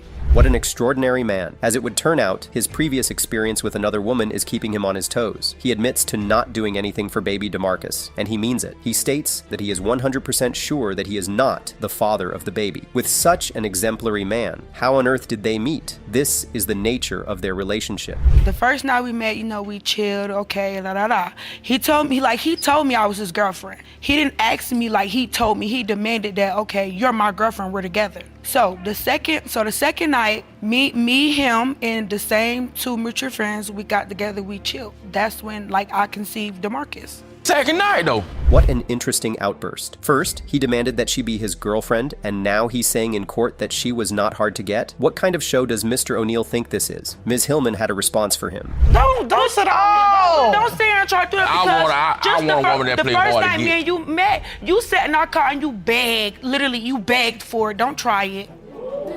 Mr. O'Neill says that he does not believe he's the only person she's sleeping with, since she agreed to have relations with him just 2 nights after they met. He also even thinks she was already pregnant before she met him. Isn't that something? You all met, and very You a quickly mutual you friend. said you wanted to be in a relationship with Miss Hillman. Is that correct, Mr. O'Neill? Yes, Your Honor. And so you did tell her, okay, we're in a relationship now, and you all were having sex.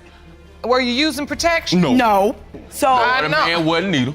What other man? She was with you. She was with That ain't you what it because is. y'all was at my house. Who knows? Perhaps Mr. O'Neill goes out each night to save the world and spots Ms. Hillman with all her other men. Who knows, really? Mr. O'Neill has another wild response for the court. Love at first sight. That's what he told And then on top of that, the first time me and him with those mutual friends ever chilled, it was at my mom's house. And I wish I would have kept walking. What? But you You didn't. wasn't even walking. You wasn't walking. You was You on was the riding. passenger seat. And I wish I would have kept riding along You a with her. scrub because you was on the passenger seat. Of course, he wishes he kept riding along. Babies are called the consequences of your actions for a reason, Mr. O'Neill. Maybe next time he wouldn't be so quick to declare random women as his girlfriend. Mr. O'Neill mentioned that some random man at the park walked up to him to ask if he was Ms. Hillman's baby daddy. He said yes. You told the man yes. At the time, until he got a little older, And then when he got older, what happened?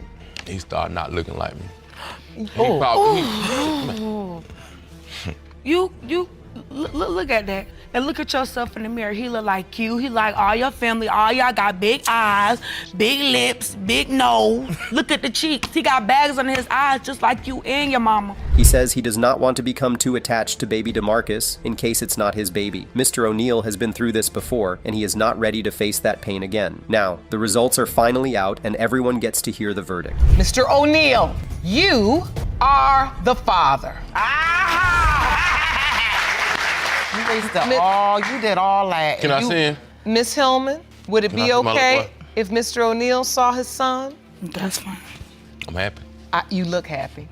So happy I want to cry. When I was born, I was pale. But wait, look at her lip. Why does her lip look so fat? That's not my lip. My lip does not look like that. Oh, no, it does not. So from that time in, I put it in my head. I'm like, wait, okay. And then you had people inboxing her saying, oh, that's not your husband's baby. Your Honor. It doesn't look like Your him. Mrs. Brogdon slept with the brother of her potential baby daddy. And now that the baby daddy is deceased, poor Mrs. Brogdon wants his family to step up and take care of her daughter. But that family is saying, uh-oh, we aren't doing that till we get a blood test. And that's why they are in court today. Let us begin. I don't think that's my brother's baby. I don't. Why? Tamisha, first of all, slept with 2 of my brothers. So that's what left me like, I can't trust anything she says, honestly. I mean. She slept with 2 of my brothers. 2 of them? 2 of my brothers. And that's true, Ms. Brogdon? Yes, Your Honor. But you're in court saying that just Tyrell is your daughter's father. Yes. If you slept with the other brother too, Yes. could he potentially be the child's father too? No, Your Honor. Oh, so that happened. She slept with 2 brothers, and there's a possibility that either of them could be the father. I mean, with all of this going on, one can say that Ms. Brogdon was really put in the family way. When asked why she decided to reach out after a full year, seeing that baby Kwamira is 1 year old, here is what Ms. Brogdon had to say. She only see them when it's time for gatherings and stuff about Tyrell. It's hard. My baby had a seizure. She been sick. I've been going through everything with her. I have 5 kids, and she's my 5th one, and I'm struggling. Didn't have a job since I have her. Like, I have no help at all. And this is really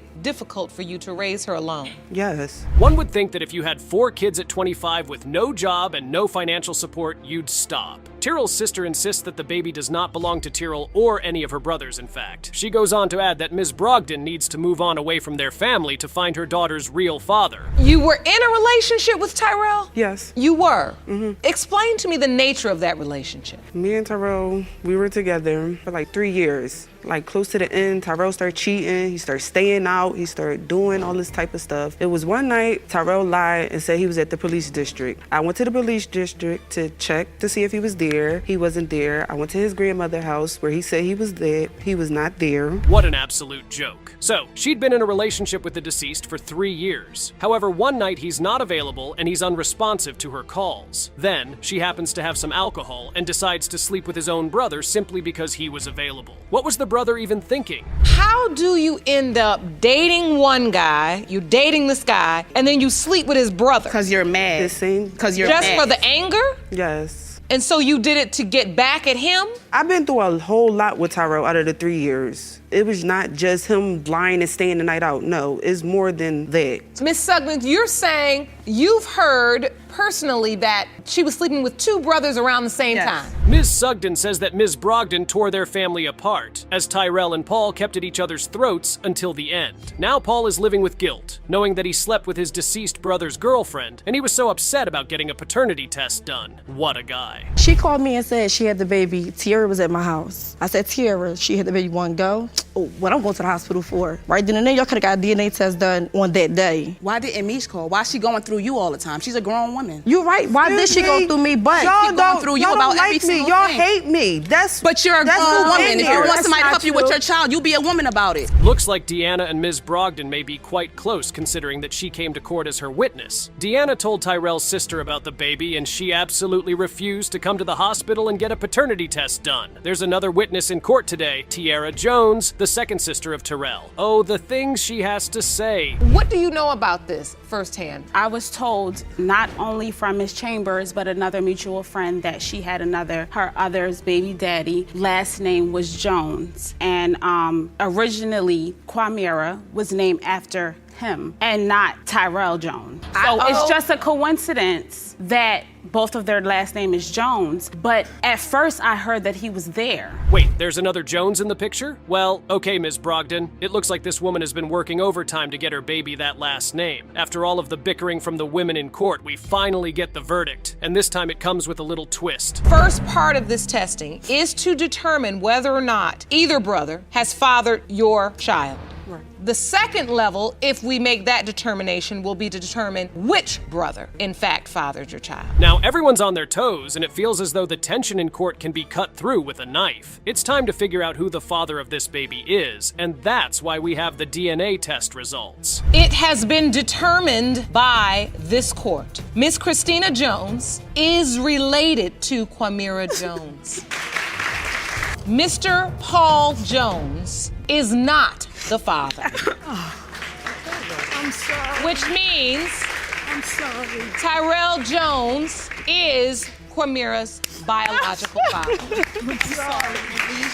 Mr. Moore insists that Ms. Matthews here was having an affair when he was sleeping with her, and as a result, he is certain he isn't her baby's father. Ms. Matthews says that excuse just won't fly, and that Mr. Moore has to step up. Well, both are in court today, and here's how their case starts. Furthermore, you're asking the court to award you $285 in damages for a broken car window, which you say Ms. Matthews destroyed in a jealous rage. Yes, Your Honor. Oh, what a woman. Mr. Moore has been very intentional about avoiding contact with baby Zanya until he is certain that he's the baby daddy. When asked about the nature of their relationship, this is what he had to say. Fanique, in the beginning, we were cool. When I met her, she was a party girl, all the way up to date. Okay, so then you started a sexual relationship. Yep. Were you ever in a committed relationship? Absolutely. She told me that she was pregnant, but she waited 4 months to do it. Keep in mind, we stayed using condoms all the time, 24/7. No. We stayed using condoms, unless I was just out of it one night. Mr. Moore claims that she did not tell him he was pregnant until she was about 4 months gone. on. That's about halfway through the pregnancy. However, she insisted that she was having complications with her pregnancy. We can stop playing victim though. So I didn't show you the papers? I got these papers. Papers of what? Her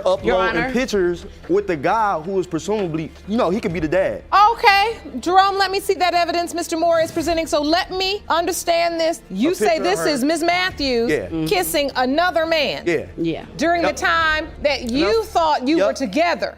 In her defense, there's more to this story. She was trying to reach him over the phone one day and he was available. Next thing she knew, he posted an incriminating picture of himself with another woman. This led her to do something so alarming, it shocked the entire court. What picture did you post? And the reason I did bust the window out is because I was calling his phone about this picture. This is calling a his window, phone, so it's okay to bust a window phone, and they're answering the phone, hanging up, playing, oh, B word, you're mad. Woo-woo. So yes, I was pregnant and I went to his house. Your Honor, exhibit number 2. It was a brick by the tire and I broke your back window. Okay. She completely shattered the rear view window of his car. That is not okay under any circumstances. Ms. Matthews used her being pregnant and really angry as an excuse. Oh, but what this man served right back in return. You will not see this coming. When I put the picture on Instagram, he came to my job, bust a window. He had to get escorted by Cleveland police. He almost got me fired. I was suspended for 3 weeks with no pay with your child, and you didn't help and do nothing. Your Honor, she left out the part about her being with her ex, though. Woo!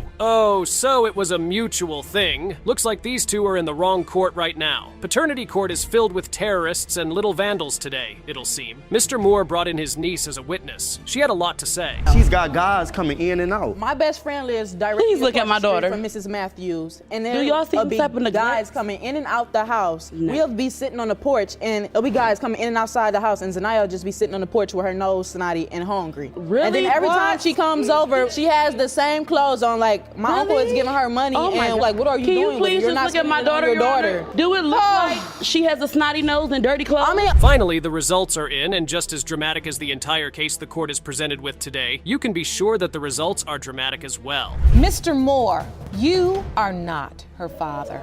That's what I'm talking about.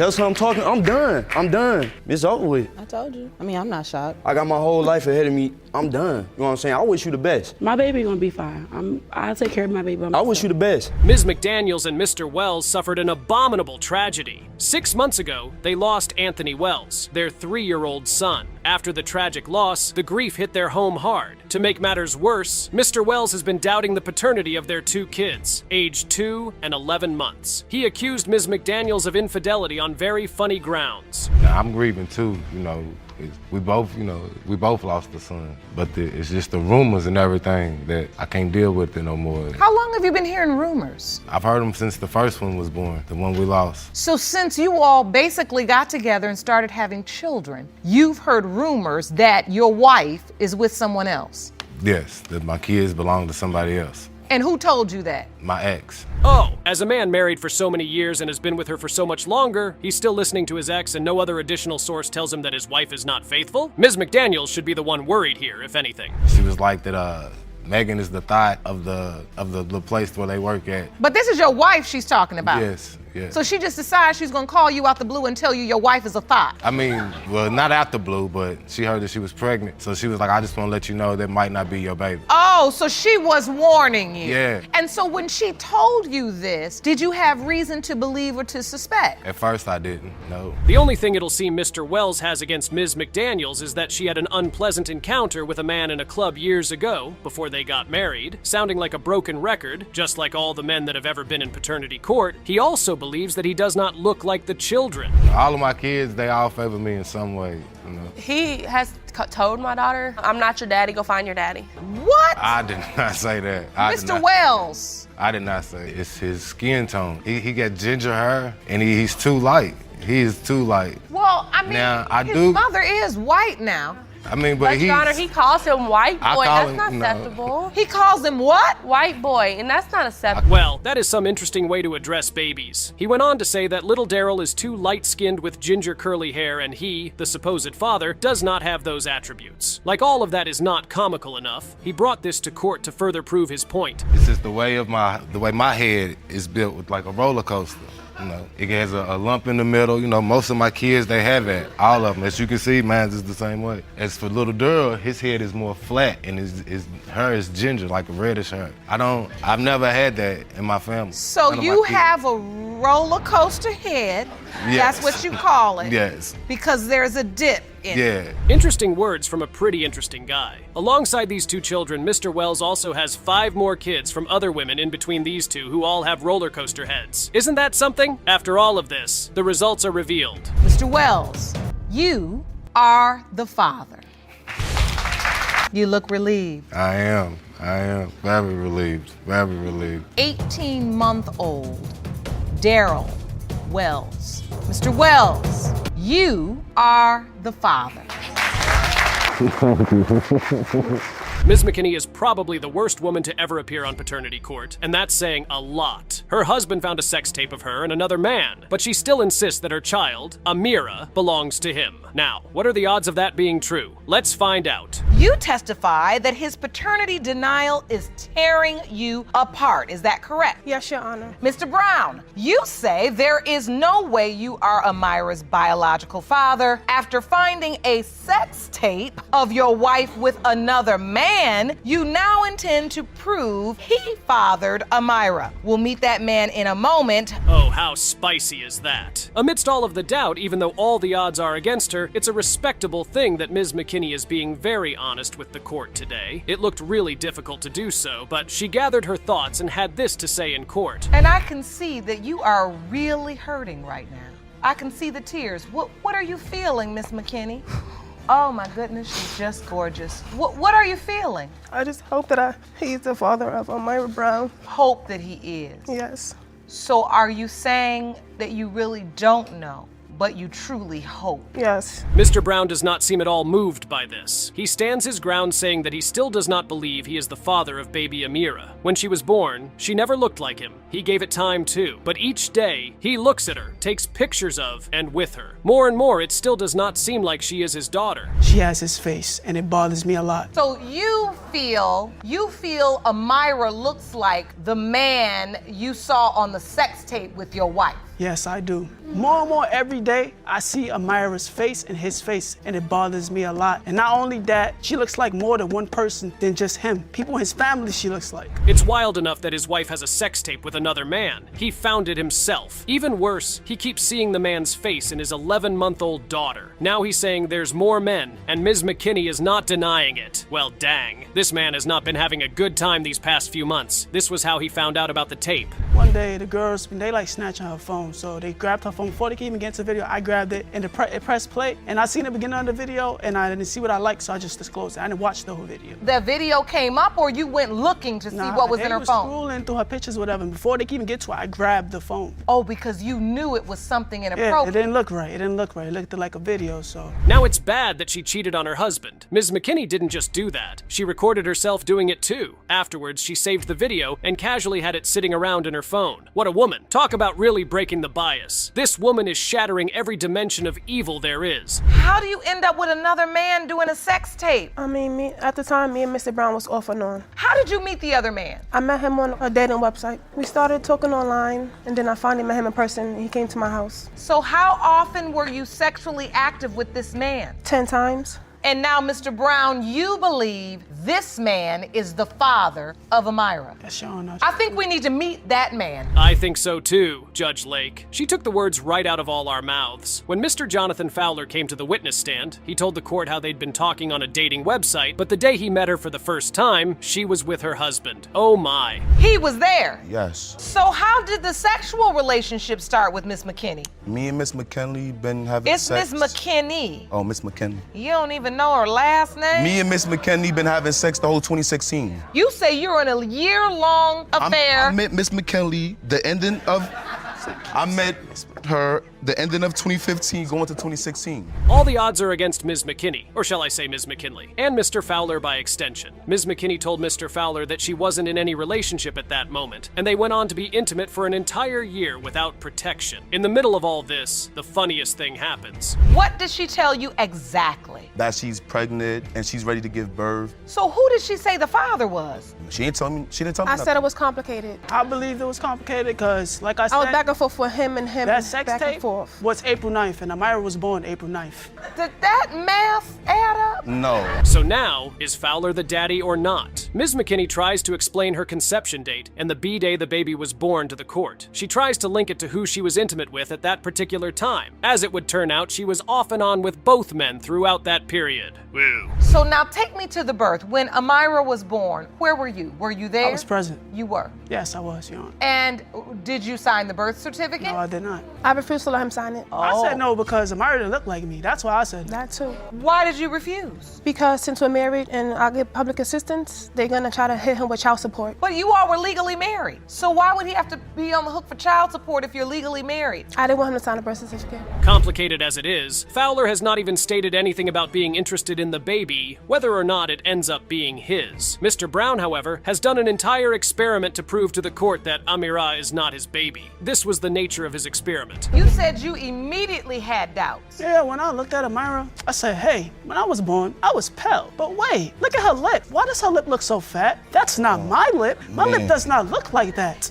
Oh, no, it does not. So from that time in, I put it in my head, I'm like, wait, okay, if she's not mine, then she gotta be Mr. Jonathan's child, because she started looking more and more like him. And then you had people inboxing her saying, oh, that's not your husband's baby. Oh, he's not finished yet. He goes on to say that it looks like she has his deceased father's head shape, but when she smiles without teeth, she undoubtedly looks like Mr. Fowler. Without no teeth, she has his face. I see it myself every day, so I know I'm not just going crazy and saying, oh, this is not my child. No. You have done a full scientific study on this. I sure have.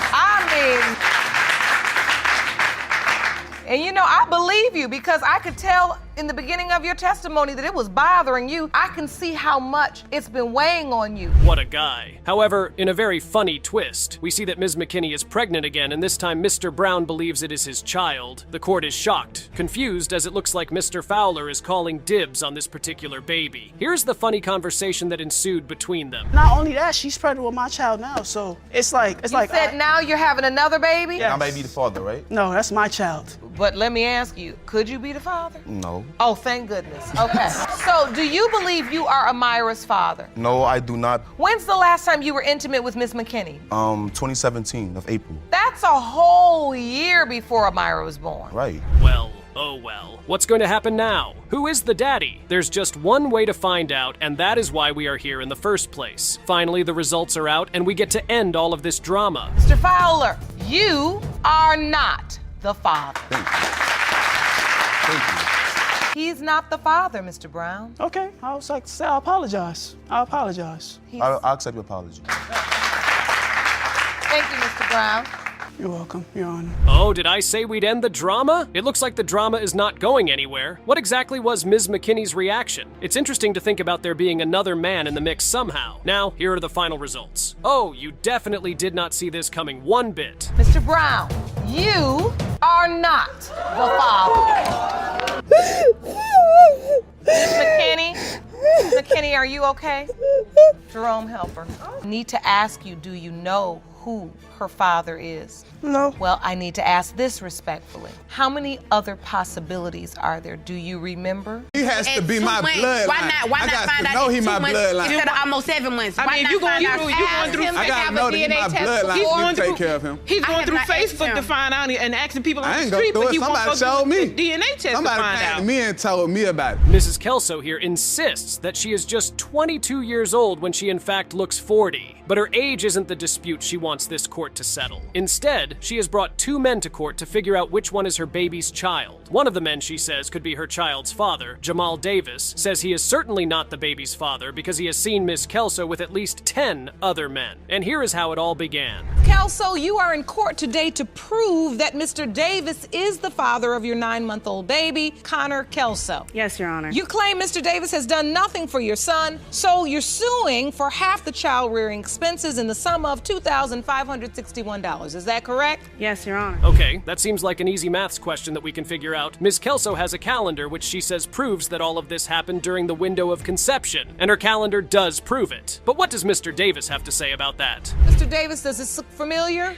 Were you with Miss Kelso on January the 7th? As far as that particular date, I'm not for sure. I was definitely with her during that time frame, though. Yes, Your Honor. You were? Yes. So, Miss Kelso, you admit that you were also with another man? Yes, Your Honor. It was Mr. Hafner. Without protection? Yes, sir. Unfortunately, it is not so straightforward because Ms. Kelso was also intimate with another man during that time frame, but there is another line of evidence here. Mr. Davis is black, and this other potential father is white, and the baby's skin is getting darker, according to Ms. Kelso. Here is how she puts it. When the child came late, did you ever think to yourself, maybe it's Mr. Hafner's child, not Mr. Davis? I just go by the conception date, and by the way that my son looks, I see it in his skin color. The more I see his skin get darker, but that could also be Mr. Hafner's family because they're half Puerto Rican and they have dark children in their family as well. Well, he certainly is away from you now, isn't he? So Ms. Kelso said he should stay away, and now she is crying in court that he actually stayed away. Talk about instant karma. And since then, Ms. Kelso has spent over $2,000 on raising the child. How much has Mr. Davis contributed to that? Can you guess? Because it is a lot of money. Okay, just kidding. It is just $10. But he has a very good reason for that. Ms. Kelso, you say that he hasn't contributed at all to the child-rearing expenses you've incurred thus far. No, he has not. And I have put together a little draft of the expenses that I have had to purchase, things that I've had to buy for my son since I'd like to see those. Did you bring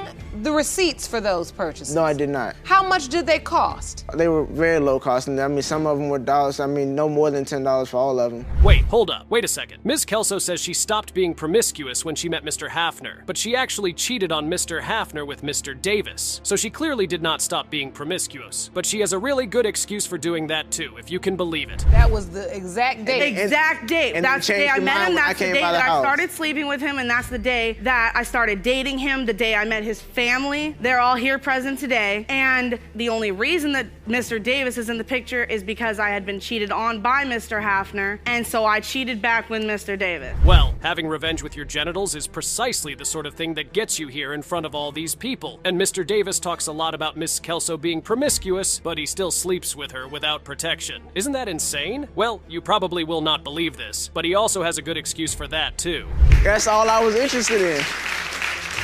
And were you using protection all these No, times? we weren't, because she told me that she was medically unable to have children. And in the 4 months that we were together, she never so much as had a scare with her. And we met, I can count with one hand. I don't even need all 5 fingers on how many times we've used condoms. And all of a sudden she's pregnant. Are you and all of a sudden I'm the father. No. This does not even make any sense. Pregnancy is not the only reason why you should not wet hump without protection. There are like 1 trillion STDs that you could get infected with. Anyway, let us hear from the other man, Mr. Hafner. Mr. Hafner, thank you for joining us today. I have to ask you, do you think baby Connor is your child? That's what I think. You do? Yes, Your Honor.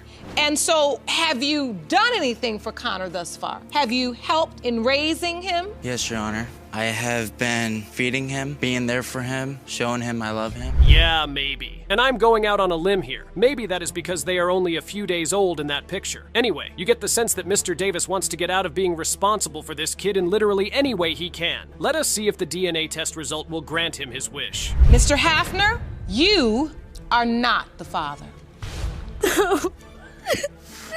Mr. Davis, you are the father. Do you need to sit down, Miss Kelso? You need to sit down. Okay. Ms. Sanders says you should never deny a pretty baby even if the baby isn't yours. She says that another man signed her baby's birth certificate, but she is now claiming that Mr. Brady here is actually the real father, not the poor guy who signed the birth certificate in the first place. The question now is, if Ms. Sanders could lie to that man, how do we know she is not lying now? Well, we are about to find out. Miss Sanders, you admit to having another man sign your 6-month-old son Caleb's birth certificate, but now say that Caleb's real biological father is the defendant, Mr. Jamarvis Brady. Yes, Your Honor. You've petitioned the court for a DNA test to prove that Mr. Brady is your son's father. Yes, Your Honor. Exactly. The baby could be pretty and still not belong to Mr. Brady. It is insane that Ms. Sanders here thinks that is a good enough reason for Mr. Brady to take care of Caleb. Let us pick Mr. Brady's mind for a moment. Why does he doubt this beautiful child is his? Does he visit the baby? I came through the neighborhood one day, the reason why I and he don't visit. asked me if he could see my Why baby. would I take care of a baby that's not mine? Why would I visit a baby that's not mine? Look how pretty my baby is. How can you deny a pretty baby? I don't care about the baby being pretty. I care about if the baby's mine or not. Why I would you take wait care this of my long? responsibility, not another man. That is a valid question. Green eyes don't just come out of nowhere, but maybe there are green eyes in Miss Sanders' family. And that is exactly the argument that Miss Sanders makes. She says green eyes ain't bigger in her part of town. Starting with my grandparents, my grandma don't have green eyes. My granddaddy don't got green eyes. My mama or my daddy. Her either, obviously. Me, I definitely don't have green eyes. I'm trying to figure out where these green eyes come from that's on this baby. Maybe Miss Sanders has green eyes. How many times have women told the potential fathers of their kids to get lost, only to turn up on paternity court asking Judge Lauren to get those men to take responsibility? So many times. But Ms. Sanders says she has a good reason for doing that. Because I didn't want to be with him no more. So he got mad because I got back with my ex. He said he don't want me, but he constantly takes my phone, somebody, so what's up? I come to the house, dudes coming and going all the time. Like, I left her house. How you gonna tell me that dude's coming and going, but you not? I left her if house and the dude came through, the same dude who she was texting. How you gonna get came through while I was pulling out. This back and forth is tiring. Mr. Brady says that he was there for the pregnancy. Ms. Sanders says he is nothing but a dirty liar and that he was never there despite the pregnancy being so difficult. But Mr. Brady says that he did not care because he thought the child wasn't his. And he has a really dumb excuse. Mr. Brady, I gotta ask you, she's going through a lot here. Why weren't you there? Your Honor, when I tried to take care of him and all that, she told me she didn't need my help. And plus, why would I take care of a baby that's not possibly mine? When I was pregnant, he never even cared. Only thing he cared about was some shoes. When I first told him that I was pregnant, I called Mr. Brady and I told him, I said, I'm pregnant. I want to let you know. He just sat on the phone. Well, that is true. But you should have also thought about that before having unprotected intercourse with someone who can't even take care of himself. But more on that part about an ex signing the birth certificate. When he says you had another man sign the birth certificate. Yes, my ex-boyfriend, before me and Jamaris got together, I was with someone. And to get back at my ex-boyfriend, me and Jamaris started talking. So after me and him stopped talking, I got back with my ex. And my ex, he was real understanding. He was just saying, you know, we just gonna work through this. We gonna, you know, have this baby. We gonna do what we have to do. And he was the one who was actually there when I had my baby. Phew, this is a lot. So the other man has been tested. And Ms. Sanders says Mr. Brady is the only other option. Well, that means that he has to be the father, right? Well, let us see what the DNA test has to say about all of this. Is Mr. Brady the father, or is there someone else who could be the father? Mr. Brady, you are not. I told her that wasn't my baby, Your Honor. Sit down. I told her. Sit down over there. Come in front of this podium. Stand right where you're standing. I told her, Your Honor. I knew it wasn't mine. 100% positive. Miss Sanders, he said he was positive. So who the I don't other understand. possibilities? I really don't understand. So it's not your ex's, it's not his. It was no one else. It was no one else. Had to be. Ms. Janelle Craig has claimed 3 different men to be the fathers of her adult child, Chanel Craig. Today, Miss Chanel wants to know if the man she called father her entire life is actually her real biological father. The father in question, Tracy Thompson, also believed he was the real father, but now a shocking revelation has changed his mind. Let us listen to Miss Chanel. Miss Janelle Craig, you are Miss Craig's mother. You admit to sleeping with more than one man at the She had grown up thinking that her real father was Mr. Smith, but now she has reason to believe that it could be another man, Mr. Ware. Both men are in court today, and we are going to get to the bottom of this case with or without God's intervention. So let us get started with Ms. Webster herself. I heard a relative say that that's not none of your father. So I started questioning. I asked my mom, I talked to Mr. Smith, like, why are they saying that I'm not a part of their family? When you questioned Mr. Smith, what did he say? He said, you will always be my daughter. I believe in my heart that you are, and no matter what, you'll always be my daughter. Wow. And it doesn't end there. Ms. Webster says that relatives of Mr. Ware even signed on her birth book and brought presents. That means they at least suspected that Mr. Ware could be the father of Ms. Webster. But Mr. Ware says that he was always told that Miss Webster was another man's baby, and he basically took her word for it. And Mr. Ware got no information about the child either, and then they lost contact. And here is how Mr. Ware said it.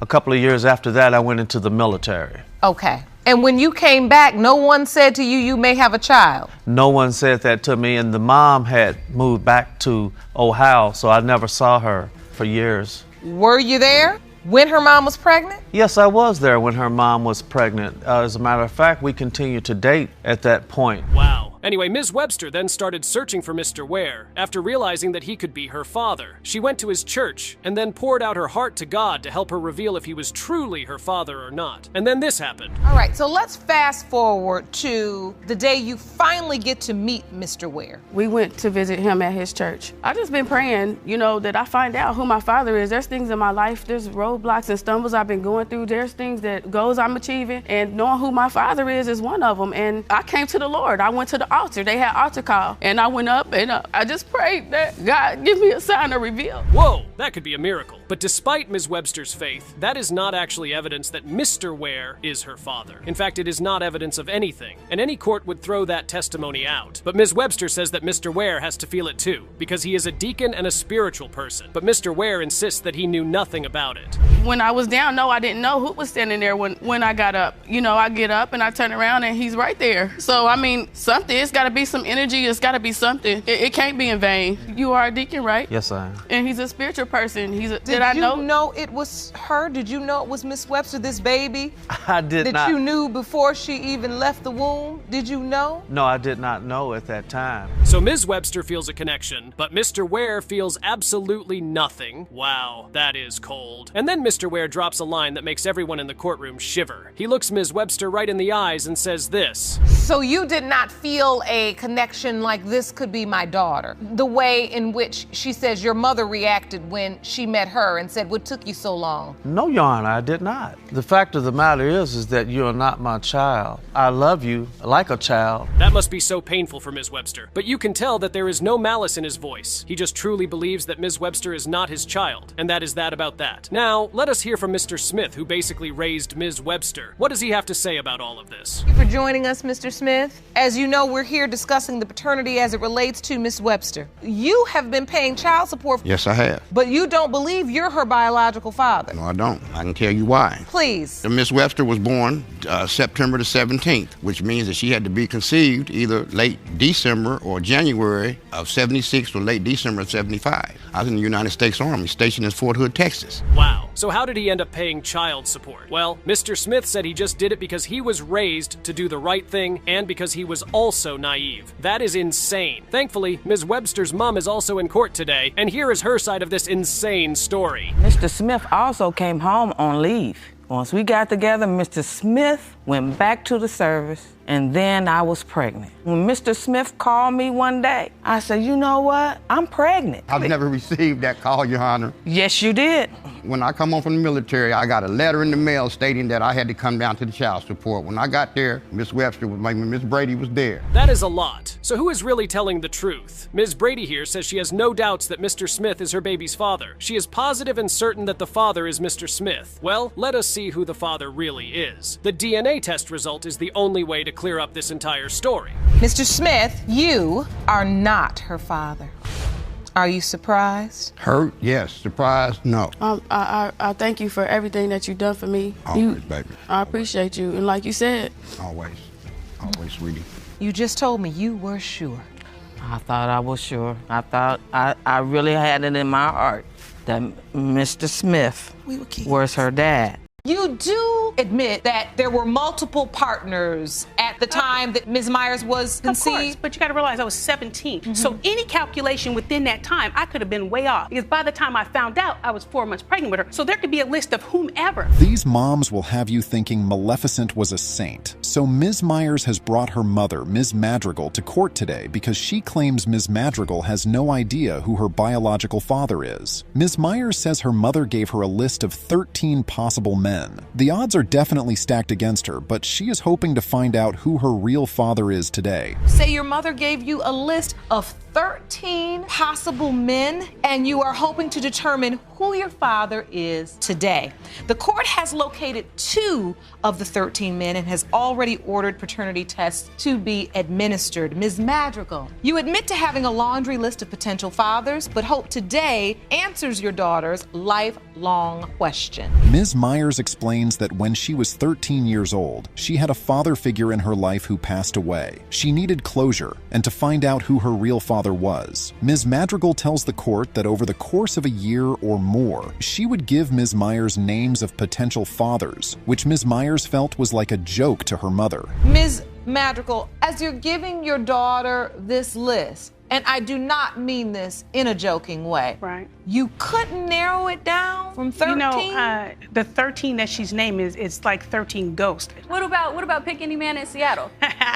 You made So that where joke. does this Any friend that she met of mine. The court then brings in Mr. Keith McCraney, one of the potential fathers. Mr. McCraney casually admits that he and Ms. Madrigal had a brief sexual encounter that lasted 3 minutes, and then she went to sleep with another man the same day. Ms. Myers is furious, calling Mr. McCraney inappropriate and saying he's made comments about how sexy she is. Do you feel like all your life, the situation you find yourself in, your relationship with your mother, is this all because you didn't have that father in your life that you wanted, or that you That's didn't how I feel. know who your father is? I didn't have. You gotta understand, I didn't have to have you. I chose to have you. So don't do that. And now that takes us back to determining who your father is. Next, the court hears from Mr. Derek Smith, another potential father. Mr. Smith says he had a brief encounter with Ms. Madrigal years ago, and then one day she showed up with Ms. Myers and said, "There's your dad." Ms. Madrigal denies this, but despite the messy history, Mr. Smith and Ms. Myers seem to have developed a decent relationship. My daughter. And you giggle? Yeah. Why? I couldn't believe it. 3 minutes. I understand it doesn't take that, but. So you know it takes 2 seconds to get pregnant? That it was your 3 minutes of fame that had gotten her there? Well, Your Honor, her and the same friend That's that how was it at my house was at his house. Right. That's how I know it was the same day. Right. Okay. With 2 potential fathers out of 13 in court, it's hard to see how Ms. Myers could possibly find her father today. She clearly wants it to be Mr. Smith, but the odds of that happening are pretty low. And to make matters worse, her mom, Rusiawayos, caused this whole mess but doesn't seem to care. Well, the DNA test results are in, and boy did things escalate from there. Mr. Keith McCraney, you are the father. Did you faint, Mr. McCraney? Whoa. No, they must have got their tests mixed up You or are something the backstage. father. There's no way. They must have got their tests mixed up or something. Whoa.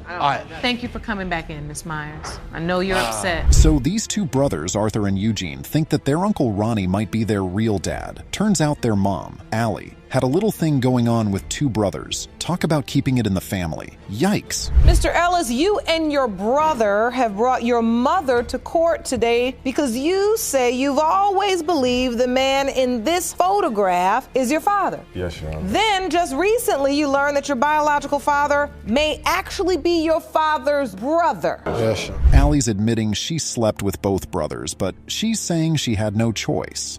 I don't know about that. Sounds like she was living with Ronnie and just couldn't resist, if you ask me. And the way she's talking about staying alive and all that, it's like she was some kind of damsel in distress or something. What about you? That's my dad on the screen right there, John Ellis. He got to be my dad. So, Miss Shivers, Yes. you admit you slept with both brothers. Yes, Your Honor, I did. I had no choice. I had nowhere to go. And I ended up at Mama Mildred's house where Ronnie lived. We got intoxicated. We had a one-time thing, and that was it. And then Ronnie shows up and he's all like, I don't know if I'm talking to my son or my nephew. The judge is trying to make sense of all this, but it's just a tangled web of lies and secrets. The boys are devastated, which is understandable. I mean, finding out your whole life has been a lie, that's gotta be rough. Mr. McClellan, thank you so much for joining us today, talking about the issues surrounding their paternity. And we're also here hearing testimony from Ms. Shivers that makes sense of all of the confusion. She said she slept with you and your brother. And now you may potentially be Arthur's father. And then Allie drops another bomb, saying there might be a third potential dad, this Cool Breeze guy. Seriously, how many men was this woman messing around with? It's like she was running a one-woman dating service or something. Oh, and can we take a minute to think about how crazy the name Cool Breeze is? After confusion and secrecy after secrecy, and your mother's openly saying, I was in a different space and time and trying to stay alive. I'm dating these older men. I'm this young woman. But as the story continues to unfold, potentially there could be another man that could be his father. Allie's just sitting there, soaking it all in. She's not proud of the mess she's created, but it doesn't change the fact that she's a big part of why they're all there. The boys are really trying to hold it together, but you can tell they're hurting. You and your brother to have the same dad? I see you're emotional. What are you feeling? You say you need we that. gotta have the same dad. It's emotional to both of us. We got into it, last night over it, find out our identity. So they can go on and so have a life. this not knowing, this confusion is making issue with you as brothers? Everything was based on a whole bunch of lies. The DNA test results are in, and the judge is finally ready to reveal the results. And folks, the tension in that courtroom was off the charts. Everyone's holding their breath, waiting to find out the truth. John Ellis is your father. I knew that. I have the results for Arthur as well. Are you ready? John Ellis is your father. I know, that's why I'm here. Sorry, Mom.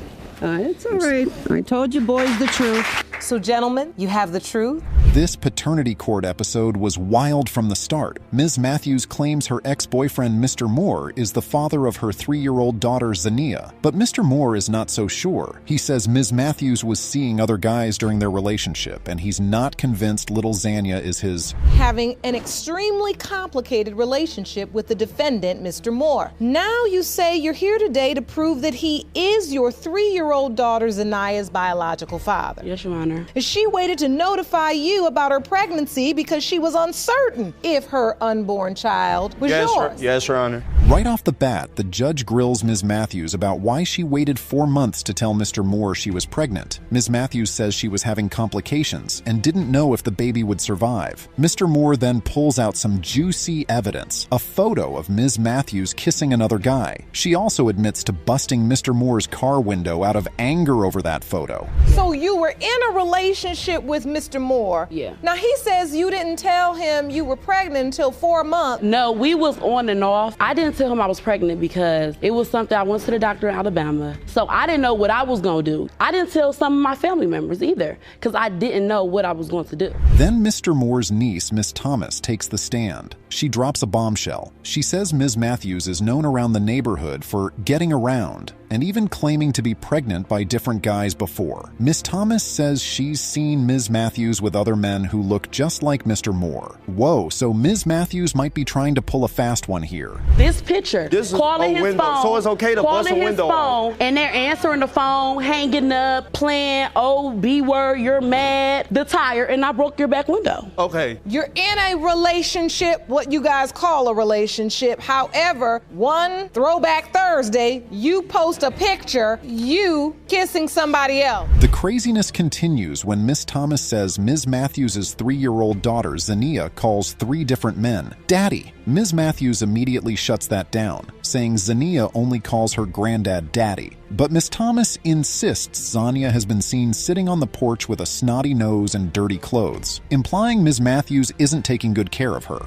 You have serious doubts as it relates to the paternity of Zania. Absolutely. Nothing's good. What is $20 a week? $20 a week. Or a month. Okay, well, why don't you ask those guys? And your to put up doubts, in your hold on. driveway? Why do you have doubt that your uncle is the father of Ms. Matthews' child? Because Miss Matthews, she gets around. The whole hood knows her. It's nothing new. The judge tries to get things back on track, asking to see Zania's birth certificate. Surprise, surprise. Turns out Mr. Moore's name isn't even on it. He didn't sign it because he had doubts. Ms. Matthews claims Mr. Moore didn't even come to the hospital, but Mr. Moore says he did show up but left because he was already hearing the rumors about Ms. Matthews. I've never been pregnant before, except for my daughter. Saying that she was pregnant previous times. Yeah, by different dudes. Do you have any proof, not just known around the neighborhood? Yes. No, we said proof, not verbal. The day after Prime, I seen her with some dude that looks exactly like my uncle. I'm like, Mrs. Matthews is here with some dude that looks just like you that I told you last time I seen her with. The judge gives a heartfelt speech about how this is all about little Zania, not the adult's drama. She says Zania deserves better than this back and forth. Mr. Moore says he's ready to find out if he's the dad, but he's also got a whole life ahead of him regardless. Ms. Matthews gets defensive, accusing Mr. Moore is just partying and drinking all the time. No. My best friend lives directly Please look at my daughter. from Mrs. Matthews. And Do y'all see the type of guys coming in and out the house? There'll be guys coming in and outside the house, and Zanaya will just be sitting on the porch with her nose snotty and hungry.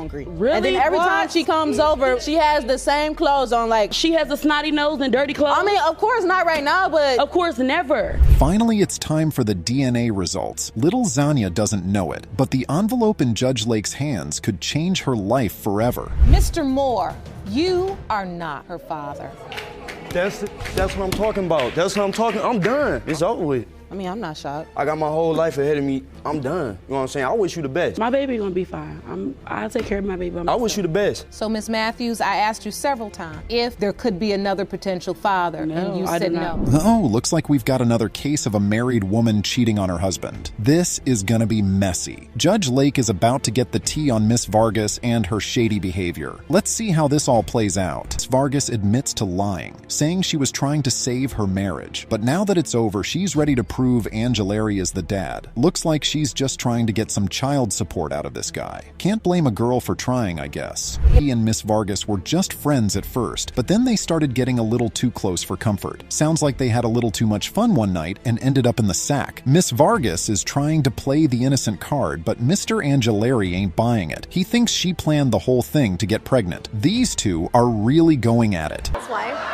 Judge Lake is trying to get to the bottom of this tangled web of lies. Turns out Miss Vargas was intimate with both her husband and Mr. Angelari around the time the baby was conceived. Yikes, talk about a love triangle gone wrong. Mr. Angelari is convinced Miss Vargas is the one who's lying, but she's sticking to her story, coming to him now because her marriage fell apart. These two are really going back and forth, and it's getting pretty heated in that courtroom. So, Mr. Angelari's got some evidence that Miss Vargas was trying to keep him away from the baby, even threatening a restraining order. Ouch, that's cold. But Miss Vargas says he was always making excuses and never showed up when he said he would. Looks like these two have a lot of trust issues to work through. Do your thing. I moved up to Austin. One of my friends that lived down in the same area. So then come September, my conscience is really wearing out on me like. Mr. Angelari's got a pretty good reason for why he kept pushing this. He didn't to happen to this kid. That's actually kind of sweet. But Miss Vargas is still playing hardball. She's convinced Mr. Angelari's just after her for the money. Lake is giving both of them a bit of a reality check. She's saying that even though Miss Vargas lied, Mr. Angelari still deserves a chance to be a dad. And she's right. This kid shouldn't have to suffer because of his parents' drama.